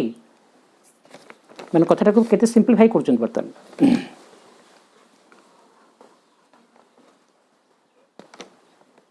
ମା ହାତ ଦ୍ୱାରା ମୁହଁ ଲୁଚାଇଲେ। ଓହୋ, ଗୋଟେ ଜିନିଷ, ସେଇ ଜିନିଷଟା ଲୁକାୟିତ ହେଇକରି ଅଛି, ଆମେ ତାକୁ ସେଇ ଯେଉଁ ଦିବ୍ୟ ଚେତନା ବା ଯେଉଁ ଉଚ୍ଚତର ଚେତନାଟା, ମା ତାଙ୍କ ହାତ ଦ୍ୱାରା ମୁହଁ ଲୁଚାଇଲେ। ଯେପରି ଏକ ପତଳା ଚୋପା ଯାହା ଖୁବ୍ କଠିନ। ମନେକର ଗୋଟେ ଫଳର ଗୋଟେ ପତଳା ଚୋପା ଅଛି କିନ୍ତୁ ସେଟା ଭାରି କଠିନ। ଓହୋ, ମନେକର ଗୋଟେ ଡିମ୍ବଟା, ତା ଉପର ହାର୍ଡ଼ ସେଲ୍ଟା ଟିକେ ହାର୍ଡ଼ ଅଛି ନା, ଯଦିଓ ପତଳା, ବହୁତ କଠିନ କିନ୍ତୁ ନମନୀୟ, ବହୁତ ଶୁଷ୍କ, ବହୁତ ପତଳା, ଯେପରି ଏକ ମୁଖା ପିନ୍ଧିବା ଭଳି। ଯଦି ଜଣେ ଏହିପରି କରେ ଇଙ୍ଗିତ ଦେଖାଇଲେ, ତେବେ ତାହା ଉଭେଇଯିବ। ଏ ଯେଉଁ ଅନ୍ତରାଭିମୁଖୀ ହେବା ଆଉ ବହିର୍ମୁଖୀ ହେବା, କହିଲେ ଏଇଟା ଏ ଅଭ୍ୟାସଟା କରୁ କରୁ ବର୍ତ୍ତମାନ ସମୟ ଯାହା ଆସିଲାଣି, କାହିଁକିନା ବର୍ତ୍ତମାନ ମାଆଙ୍କର ଶକ୍ତିଟା, ଯୋଗ ଶକ୍ତିଟା କାମ କରୁଛି ନା ଆମକୁ ସାହାଯ୍ୟ କରିବା ପାଇଁକି। ମାଆଟା ଚାହୁଁଛନ୍ତି ପୃଥିବୀରେ ପରିବର୍ତ୍ତନଟା, ନୂତନ ମାନବର ଆବିର୍ଭାବ କଥାଟା, ଅତିମାନ ଚେତନାର ନବଜନ୍ମ କଥାଟା, ଆତ୍ମାର ନବଜନ୍ମ କଥାଟା। ତେଣୁ ଯେହେତୁ ଯୋଗଶକ୍ତି ଏଥିରେ ସାହାଯ୍ୟ କରୁଛି, ତେଣୁ ବର୍ତ୍ତମାନ ସେଇଟା କେବଳ ମୋର ବ୍ୟକ୍ତିଗତ ସାଧନା ଉପରେ ନିର୍ଭର କରୁନି, କେତେକାଂଶ ନିର୍ଭର ନିଶ୍ଚୟ କରୁଛି, କିନ୍ତୁ ସମ୍ପୂର୍ଣ୍ଣ ଭାବରେ ନୁହଁ। ମା ବି ମୋତେ ସାହାଯ୍ୟ କରୁଛନ୍ତି, ଯୋଗଶକ୍ତି ମଧ୍ୟ ସାହାଯ୍ୟ କରୁଛି। ଏପରି ସମୟ ଆସିବ ଯେତେବେଳେ ଆଉ ମୁଖା କଥା ଭାବିବାକୁ ହେବ ନାହିଁ। ବର୍ତ୍ତମାନ ଗୋଟେ ମୁଖା ପିନ୍ଧିଲା ବେଳେ ଗୋଟେ ଆବରଣ ଅଛି, ବାହ୍ୟ ଚେତନା ଅନ୍ତର ଚେତନା ଭିତରେ ଗୋଟେ ପାର୍ଥକ୍ୟ ଅଛି। କିନ୍ତୁ ବର୍ତ୍ତମାନ ଶକ୍ତି ଯେଭଳି କାର୍ଯ୍ୟ କରୁଛି, ଆଉ ମୁଖା କଥା ଭାବିବାକୁ ହେବ ନାହିଁ। ଏହା ଏତେ ପତଳା ହୋଇଯିବ ଯେ ଜଣେ ଦେଖିବାକୁ, ଅନୁଭବ କରିବାକୁ ଓ ତା ମଧ୍ୟରେ କାର୍ଯ୍ୟ କରିବାକୁ ସମର୍ଥ ହେବ। ଆଉ ମୁଖା ପିନ୍ଧା ଆବଶ୍ୟକ ପଡ଼ିବ ନାହିଁ। ଯେମିତି ବର୍ତ୍ତମାନ କରୋନା, କାଳେ ପଶି ଆସିବ କି ବାହାରେ ଅଛି, ଆମେ ମାସ୍କଟା ପିନ୍ଧୁଛେ ନା ସେମିତି ବର୍ତ୍ତମାନ ଏଇ ବହିର୍ଚେତନା ଅନ୍ତର୍ଚେତନା କଥା ମଝିରେ ରହିଛି ଗୋଟେ ସୂକ୍ଷ୍ମ ପର୍ଦ୍ଦା ଯେଉଁଟାକି କିନ୍ତୁ ଏଇ ଅଭ୍ୟାସରେ ବର୍ତ୍ତମାନ ଲାଗି ରହିଲେ ଏଇ ମା କହୁଛନ୍ତି ଯେ ଆଉ ଏଇ ମାସ୍କ ଦରକାର ପଡ଼ିବନି, ଏଇ ଆବରଣଟା ଉଡ଼ିଯିବ। ମୁଖା ପିନ୍ଧିବା ଆବଶ୍ୟକ ପଡ଼ିବ ନାହିଁ, ଏହା ଏବେ ଆରମ୍ଭ ହେଉଛି। ମା କହୁଛନ୍ତି ଯେ ଏଇ ଆବରଣଟା ମଧ୍ୟ ମିଳିଯିବ, ଏଇ ଯେଉଁ ସେଲ୍ଟା ମଧ୍ୟ ଉଭା ହେଇଯିବ, ମାନେ ଭଗବାନ ସମ୍ପୂର୍ଣ୍ଣ ଭାବରେ ପ୍ରକଟ ହେଇଯିବେ, ଚୈତ୍ୟ ପୁରୁଷ ସମ୍ପୂର୍ଣ୍ଣ ଭାବରେ ସାମ୍ନାକୁ ଚାଲି ଆସିବେ। ଆଚ୍ଛା, କିନ୍ତୁ ସର୍ବବସ୍ତୁରେ ଏଇଠି ଗୋଟେ ଶେଷ କଥାଟା କ୍ଲାଇମାକ୍ସ ଆଡ଼କୁ ଆମେ ଯାଉଛେ। ମା ସବୁ କଥାଟାକୁ ଆହୁରି ଗଭୀରତର ନେଉଛନ୍ତି, ଆଉ ସହଜତର ଉପାୟ ଆଡ଼କୁ ମଧ୍ୟ ନେଉଛନ୍ତି। ଶେଷ କଥାଟା କିନ୍ତୁ ତ ଆମର ଦୃଷ୍ଟିଭଙ୍ଗୀରେ ତ୍ରୁଟି ଅଛି ବୋଲି ଆମର ସମସ୍ୟାଟା ସୃଷ୍ଟି ହେଇଛି। ଆମେ ଯଦି ଭଗବତ ଚେତନାରେ ବାସ କରିବା, ଭଗବତ ଦୃଷ୍ଟି ସବୁ ଦେଖିବା, ସମସ୍ୟା ବୋଲି କିଛି ନାହିଁ। କାହିଁକି ଭଗବାନ ହେଲେ ଅନନ୍ତ ସମ୍ଭାବନା, ଭଗବାନ ହେଲେ ବିରାଟ, ଏବଂ ଭଗବାନ ହେଲେ ନିଜେ ଅଭିନେତା, ନିଜେ ଦ୍ରଷ୍ଟା। ଆଚ୍ଛା, କିନ୍ତୁ ସର୍ବବସ୍ତୁରେ ତାଙ୍କ ଉପସ୍ଥିତି ଏହା ଏକ ସ୍ପନ୍ଦନ, ଏଇଟା ଗୋଟେ ଭାଇବ୍ରେସନ୍। ସବୁଠି ଭଗବାନ ଅଛନ୍ତି, ଓତପ୍ରୋତ ହେଇକି ଅଛନ୍ତି ଏବଂ କ୍ରିୟାଶୀଳ ଡାଇନାମିକ ଅବସ୍ଥାରେ ଅଛନ୍ତି, ସକ୍ରିୟ ଅବସ୍ଥାରେ ଅଛନ୍ତି। ଏହା ଏକ ସ୍ପନ୍ଦନ, ଅନନ୍ତ ସମ୍ଭାବନା ବୋଲି କହିଥିଲେ। ସବୁଠି ଅଛନ୍ତି, ସବୁ କରୁଛନ୍ତି, ଏସବୁ କଥା ଆଲୋଚନା ହେଇଛି। ଶେଷରେ କହୁଛନ୍ତି ଯେ ଭଗବାନ ହେଉଛନ୍ତି ଏକ ସ୍ପନ୍ଦନ, ଗୋଟେ ଭାଇବ୍ରେସନ୍, ଗୋଟେ ଭାଇବ୍ରେସନ୍ ବର୍ତ୍ତମାନ ସବୁ କଥା କରୁଛି। ଭଗବାନ ହେଲେ କିନ୍ତୁ ସର୍ବବସ୍ତୁରେ ତାଙ୍କ ଉପସ୍ଥିତି ଏହା ଏକ ସ୍ପନ୍ଦନ, ଏହା ଏକ ସ୍ପନ୍ଦନ। ବେଳେବେଳେ ମା ରିପିଟ୍ କରୁଛନ୍ତି, ମାନେ ସେଟାକୁ ମାନେ ଇମ୍ପୋର୍ଟାନ୍ସ ଦେଉଛନ୍ତି। ଯାହା ସବୁ କିଛିକୁ ଧାରଣ କରିଛି, ଏକ ସ୍ପନ୍ଦନ, ଯାହା ଏକ ପ୍ରକାର ଅନନ୍ତ ଶକ୍ତି, ବିଶାଳତା, ଆଉ କୌଣସି ସୀମା ନାହିଁ। କିନ୍ତୁ ଏହା ଏକ ସ୍ପନ୍ଦନ, ଏହାର କୌଣସି ହେ ଭଗବାନ, ମା ଏମିତି କହିବାକୁ ଯାଉଥିଲେ, ତାପରେ କହୁଛନ୍ତି ହେ ଭଗବାନ, ଏହା ଏକ ଚିନ୍ତା ନୁହେଁ, ଏଇଟା ଗୋଟେ ଭାବନା ଖାଲି ନୁହଁ, ଏଇଟା ଗୋଟେ ଏକ୍ସପିରିଏନ୍ସ। ତାମାନେ ଚୈତ୍ୟ ସ୍ତରରେ ତୁମେ କଥାକୁ ଫିଲ୍ କରିପାରିବ, ଏଟା କଥା ଦେଖିପାରିବ ଯେ ଭଗବାନ ଏକ ସ୍ପନ୍ଦନ। କିନ୍ତୁ ମା କହିଲେ ହେ ଭଗବାନ, ଏହା ଏକ ଚିନ୍ତା ନୁହେଁ, ତେଣୁ ଏହା କହିହେବ ନାହିଁ। ସ୍ପିରିଚୁଆଲ କଥାଟାକୁ କେମିତି ଜଣେ ଆଉ ଜଣଙ୍କୁ କମ୍ୟୁନିକେଟ୍ କରିବ? ଯାହାର ଏଥିରେ ବିଶ୍ୱାସ ନାହିଁ, ଧାରଣା ନାହିଁ, ତ ସବୁ କଥାଟାକୁ ସେ ତାକୁ କାଲା ଆଗରେ ମୂଳାସୁ ବେଲା ଭଳିଆ ତାକୁ ଲାଗିବ, ତାକୁ ଅସ୍ୱସ୍ତି ଲାଗିବ, ଏଇଟା ସେ ବିଶ୍ୱାସ କରିବନି, ଏଇଟା ଆକାଶ କାଁ ଚିଲିକା ଗଛ ବୋଲି ଭାବିବ। କିନ୍ତୁ ମା କହୁଛନ୍ତି ଏହା ଏକ ଚିନ୍ତା ନୁହେଁ, ତେଣୁ ଏହା କହିହେବ ନାହିଁ। ଯଦି ତୁମେ ଚିନ୍ତା କଲ, ଯେବେ ତୁମେ ଚିନ୍ତାରେ ଚିନ୍ତା କରି ବସ, ପୁଣି ସେଇ ଜଟିଳତା, ସେଇ ଗଡ଼ବଡ଼ ପୁଣି ଆରମ୍ଭ ହୋଇଯିବ। ତୁମେ ଏଟାକୁ ମେଣ୍ଟାଲାଇଜ୍ କରିକି ମନସ୍ତରରେ କଥା ଗୁଡ଼ାକ କହିକିରି ତୁମେ ଏମିତି କିଛି ଗୋଟେ କିଛି କଥା ହେବ ନାହିଁ। କ'ଣ କହିଲେ? ତେଣୁ ଜଣେ କିଛି କହିପାରିବ ନାହିଁ। କ'ଣ ଭଗବାନ ବିଷୟରେ କହିବୁ? ତୋର ଯଦି ସେ ଅନୁଭୂତି ନାହିଁ, ତୋର ଭିତରେ ତୁ ଯଦି ସେ ସ୍ପନ୍ଦନରେ ବାସ କରିନୁ, ବା ତୋ ଭିତରେ ସେ ସ୍ପନ୍ଦନର କ୍ରିୟା ନାହିଁ, କ'ଣ କେତେ ଭାଷାରେ ଯେତେ ଭାଷଣ ଦେ, ଯେତେ ଭାଷଣ ଶୁଣୁ, ଯେତେ ଯାହା ଦେଖେ, କିଛି ନୁହେଁ, କିଛି ନୁହେଁ। ଏଇଟା ମା କହୁଛନ୍ତି। ତେଣୁ ଜଣେ କିଛି କହିପାରିବ ନାହିଁ, ନା ସେ ଖୁବ୍ ଦୂରରେ। ଏହା ଏହି କାରଣରୁ ଯେ ତୁମେ ଭାବୁଛ ସେ ଖୁବ୍ ଦୂରରେ। ତୁମେ ମନରେ ଭାବିଦେଲେ ଯେ ଭଗବାନ ବହୁତ ଦୂରରେ, ସେ ଦୂରରେ। ଯଦି ତୁମେ ଭାବ ଯେ ସେ ଅଛନ୍ତି, ମା ନିଜ ହାତକୁ ମୁହଁ ପାଖରେ ରଖିଲେ, ହେ ମୋ ଆଗରେ ଅଛନ୍ତି। ବିବେକାନନ୍ଦ ଯେତେବେଳେ ତାଙ୍କ ମାନେ ବାପା ଚାଲିଗଲେ, ବାପା ଓକିଲ ଥିଲେ, ଘରଟା କେମିତି ଚଳିବ, ବାପାଙ୍କ ବଡ଼ ପୁଅ, ସେ ଜଣେ ଗ୍ରାଜୁଏଟ୍, ଘର ଚଳିବା ଦାୟିତ୍ୱଟା ବି ଅଛି। ତ ସେତେବେଳେ ତାଙ୍କ ମନଟା ବି ପୁଣି ଆଡ଼େ ଭଗବାନଙ୍କ ଆଡ଼କୁ ଗଲାଣି। ଆଉ ପୁଣି ଜଣେ ଆଧୁନିକ ଯୁଗର ଜଣେ ଯୁବକ ଏବଂ ପାଠ ପଢ଼ିଛନ୍ତି, ସବୁ ବୁଦ୍ଧି ଦ୍ୱାରା ବି ସବୁ କଥାକୁ ବିଚାର କରୁଛନ୍ତି। ସେ ଯେତେବେଳେ ରାମକୃଷ୍ଣଙ୍କୁ ଦେଖିଲେ, ସମସ୍ତେ କହିଲେ ଏମିତି ରାମକୃଷ୍ଣ ପରମହଂସ ଜଣେ ଉଚ୍ଚତର ସାଧକ ଅଛନ୍ତି। ଯେତେବେଳେ ତାଙ୍କ ପାଖକୁ ଗଲେ, ସେ କହିଲେ ଆପଣ ଭଗବାନଙ୍କୁ ଦେଖିଛନ୍ତି? ସେ କହିଲେ ହଁ ଦେଖିଛି। କହିଲେ କେମିତି ଦେଖିଛନ୍ତି? କହିଲେ ତୋତେ ଯେମିତି ଦେଖୁଛି ସେମିତି ଦେଖିଛି। କହିଲେ ଗୋଟେ ଲୋକ କେତେ କନଫିଡେଣ୍ଟଲି କଥାଟା କହୁଛି, ମାନେ ସେ ଭଗବାନଙ୍କୁ ନିଶ୍ଚୟ ଦେଖିଛନ୍ତି ନା। ଶାଶ୍ୱତ ତାଙ୍କ ଗୋଡ଼ ତଳେ ପଡ଼ିଗଲେ ଏବଂ ତାଙ୍କୁ ଶରଣାପନ୍ନ ହେଇଗଲେ ଏବଂ ତାଙ୍କୁ ଗୁରୁ ହିସାବରେ ସ୍ୱୀକାର କଲେ ନା, ଏତିକି କଥାରେ। ସେମିତି ମା କହୁଛନ୍ତି, ନା ସେ ଖୁବ୍ ଦୂରରେ। ଯେଉଁ ଲୋକ କଥା କହୁଛି, ଏହା ଏହି କାରଣରୁ ଯେ ତୁମେ ଭାବୁଛ ସେ ଖୁବ୍ ଦୂରରେ। ଯଦି ତୁମେ ଭାବ ଯେ ସେ ଅଛନ୍ତି, ମା ନିଜ ହାତକୁ ମୁହଁ ପାଖରେ ରଖି ତୁମକୁ ସ୍ପର୍ଶ କରୁଛନ୍ତି, ହାତକୁ ଝୁକେଇଲେ କ'ଣ ମାନେ ମୋତେ ଛୁଉଁଛନ୍ତି, ମୋତେ ଆଶୀର୍ବାଦ କରୁଛନ୍ତି, ମୋତେ ମୋ କଥା ସେ ଶୁଣୁଛନ୍ତି, ମୋତେ ସେ ସ୍ପର୍ଶ କରିପାରିବେ। ମୋ ମା' ଯେମିତି ମାନେକର ତା ପୁଅକୁ ଆଉଁସି ଦେଉଛି, ବା ଦୁଃଖ ଦୁର୍ଦ୍ଦଶାରେ କ'ଣ ମୁଁ ଜ୍ୱର ଟରରେ ପଡ଼ିଛି, ସେ ମୋତେ ମାନେ ମୋର ସେବା କରୁଛି, ମୋତେ ଛୁଉଁଛି, ମୋତେ ସ୍ପର୍ଶ କରୁଛି। ମା' ସେମିତି ନିଜ ହାତକୁ ମୋ ପାଖରେ ରଖି ତୁମକୁ ସ୍ପର୍ଶ କରୁଛନ୍ତି, ତୁମେ ତାହା ଅନୁଭବ କରିପାରିବ। ଏହା ମଣିଷ ଛୁଇଁବା ଭଳି ନୁହେଁ, ଏହା ସେପରି ନୁହେଁ, ଏହା ସମ୍ପୂର୍ଣ୍ଣ ଭାବରେ ବିଦେଶୀ ନୁହେଁ ଯାହା ବାହାରୁ ଆସିଲା, ଏହା ସେପରି ନୁହେଁ, ଏହା ସର୍ବତ୍ର ରହିଛି ଏବଂ ଏହା ଏକ ସ୍ପନ୍ଦନ। ସେ ସ୍ପନ୍ଦନଟାକୁ ମୁଁ ଅନୁଭବ କରିବି। ସେ ସ୍ପନ୍ଦନ ମୋତେ ସ୍ପର୍ଶ କରୁଛି, ସେ ସ୍ପନ୍ଦନ ମୋତେ ଆଲୋକିତ କରୁଛି, ସେ ସ୍ପନ୍ଦନ ମୋତେ ଆନନ୍ଦିତ କରୁଛି, ସେ ସ୍ପନ୍ଦନ ମୋତେ ଜାଗ୍ରତ କରୁଛି, ସେ ସ୍ପନ୍ଦନ ମୋତେ ଆରୋଗ୍ୟ କରୁଛି ଏବଂ ଏହା ଏକ ସ୍ପର୍ଶ, ଏକ ସ୍ପନ୍ଦନ ଏହା ଭିତରେ ଅଛି। ସେ କହୁଛନ୍ତି ଏଇଟା କେଉଁ ବାହାରୁ ଆସୁଛି ଏମିତି ନୁହଁ, ଗୋଟେ ବିଦେଶାଗତ ଜିନିଷ ନୁହଁ, ଏହା ସମ୍ପୂର୍ଣ୍ଣ ବାହାରେ ବିଦେଶୀ ନୁହେଁ ଯାହା ବାହାରୁ ଆସିଲା, ଏହା ସେପରି ନୁହେଁ, ଏହା ସର୍ବତ୍ର ରହିଛି। ବର୍ତ୍ତମାନ ପୃଥିବୀ ପୃଷ୍ଠରେ ଅତିମାନ ଶକ୍ତିର ଅବତରଣ ହୋଇସାରିଛି, ସେ ସର୍ବତ୍ର ଅଛି, ସର୍ବତ୍ର କ୍ରିୟାଶୀଳ ଅଛି। ଏହା ଏକ ସ୍ପନ୍ଦନ, ଏହା ଏକ ସୂକ୍ଷ୍ମ ଉପସ୍ଥିତି।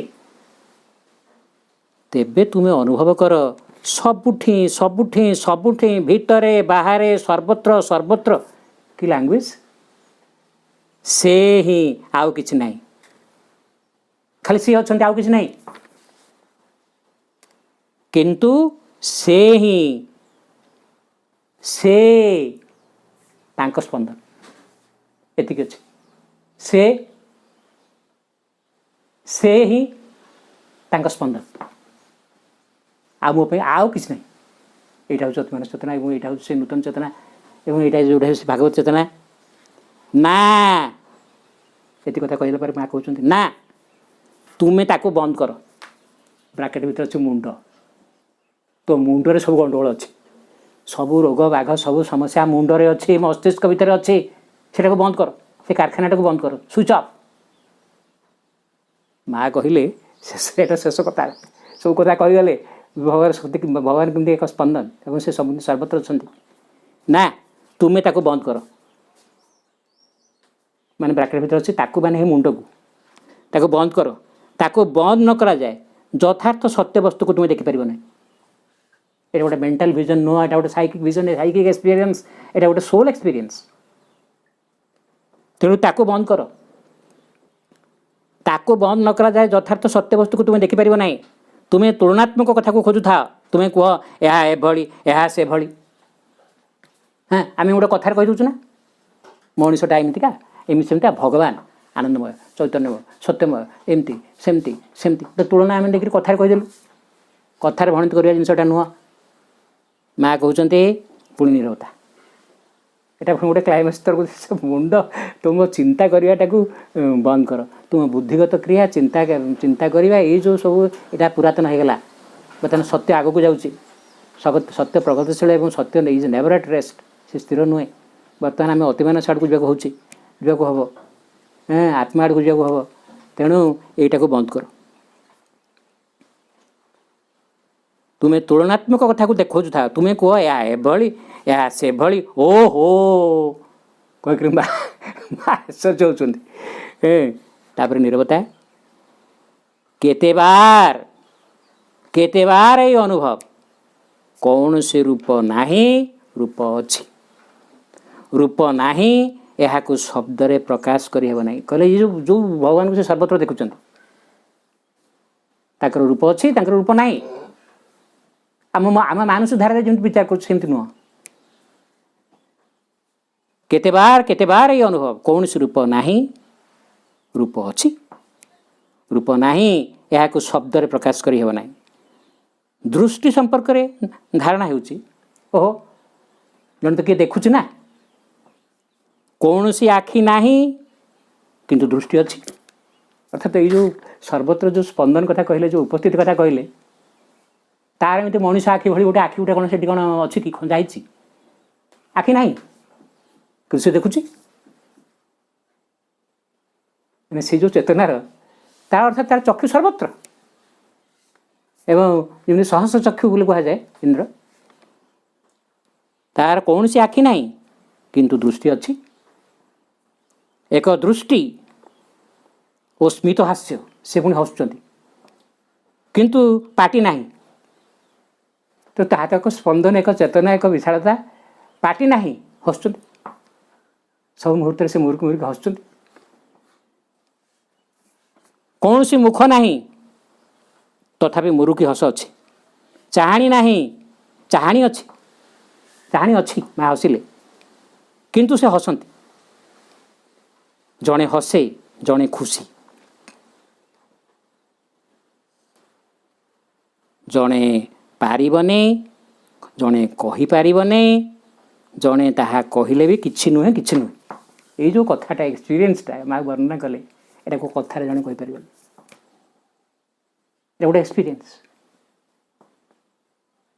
जड़े जहाँ कहले भी से किछि नुहे भगवान संपर्क से जिते बड़े वक्तृता जो जहाँ करूँ यहीटा हूँ गोटे जीवंत उपलब्धि एवं गोटे उपस्थिति एक स्पंदन एटा को ये तो एटा अति मानस कौन से मानसिक भाषा मनस्तर व्याख्या दि जापर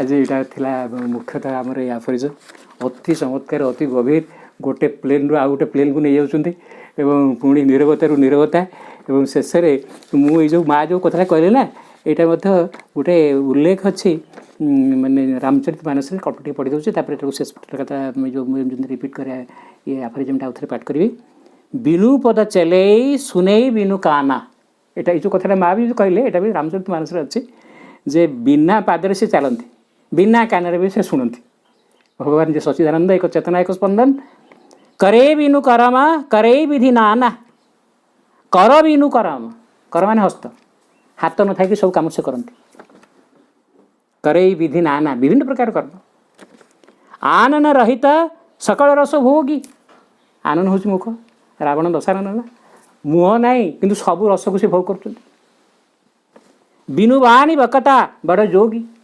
पार्टी ना कि वक्तृता से पारती तन बिनु परस नयन बिनु देखा तांकर एमती मोर साधारण शरीर भाई तरु ना कि सब से स्पर्श अनुभव करी हुए नयन बिनु देखा आखि ना सब देखिपारती ग्रहे घ्राण बिनु बास अशेषा तांकर नाक ना सब शुंघी पारती बासना मारी पारती अससव भाति अलौकिक करनी यही प्रकार जहाँ सब अलौकिक कार्य महिमा तासु जाई ना बरणी तांकर महिमा को भाषा वर्णना कर हम ना आम पुणी मु आफरिजम पुनर्बार पढ़ुचे Aphorism 79 God is infinite possibility, therefore truth is never at rest, therefore also error is justified by her children. भगवान अनंत संभावना तेणु सत्य कदाच स्थिर नुहे आहरी मध्य से सत्यर संतान मानक भूल भ्रांति स्वाभाविक. Aphorism 80 To listen to some devout people one would imagine that God never lapses. अरे ये आफरिजम शेष में कहना हसुँच से स्मित सदाबले स्मित हास्य रही To listen to some devout people one would imagine that God never lapses. Heine जो कवि जर्मन कवि nearer the mark when he found in him the divine Aristophanes. कई कई साधु संतों कथा शुणिले मन हे भगवान कदाच हसंती ना हाइने किंतु सत्यर पाखापाखि होते जितेबाला से भगवान के भितर देखी दिव्य आरिस्टोफेनिस. वंदे मातरम.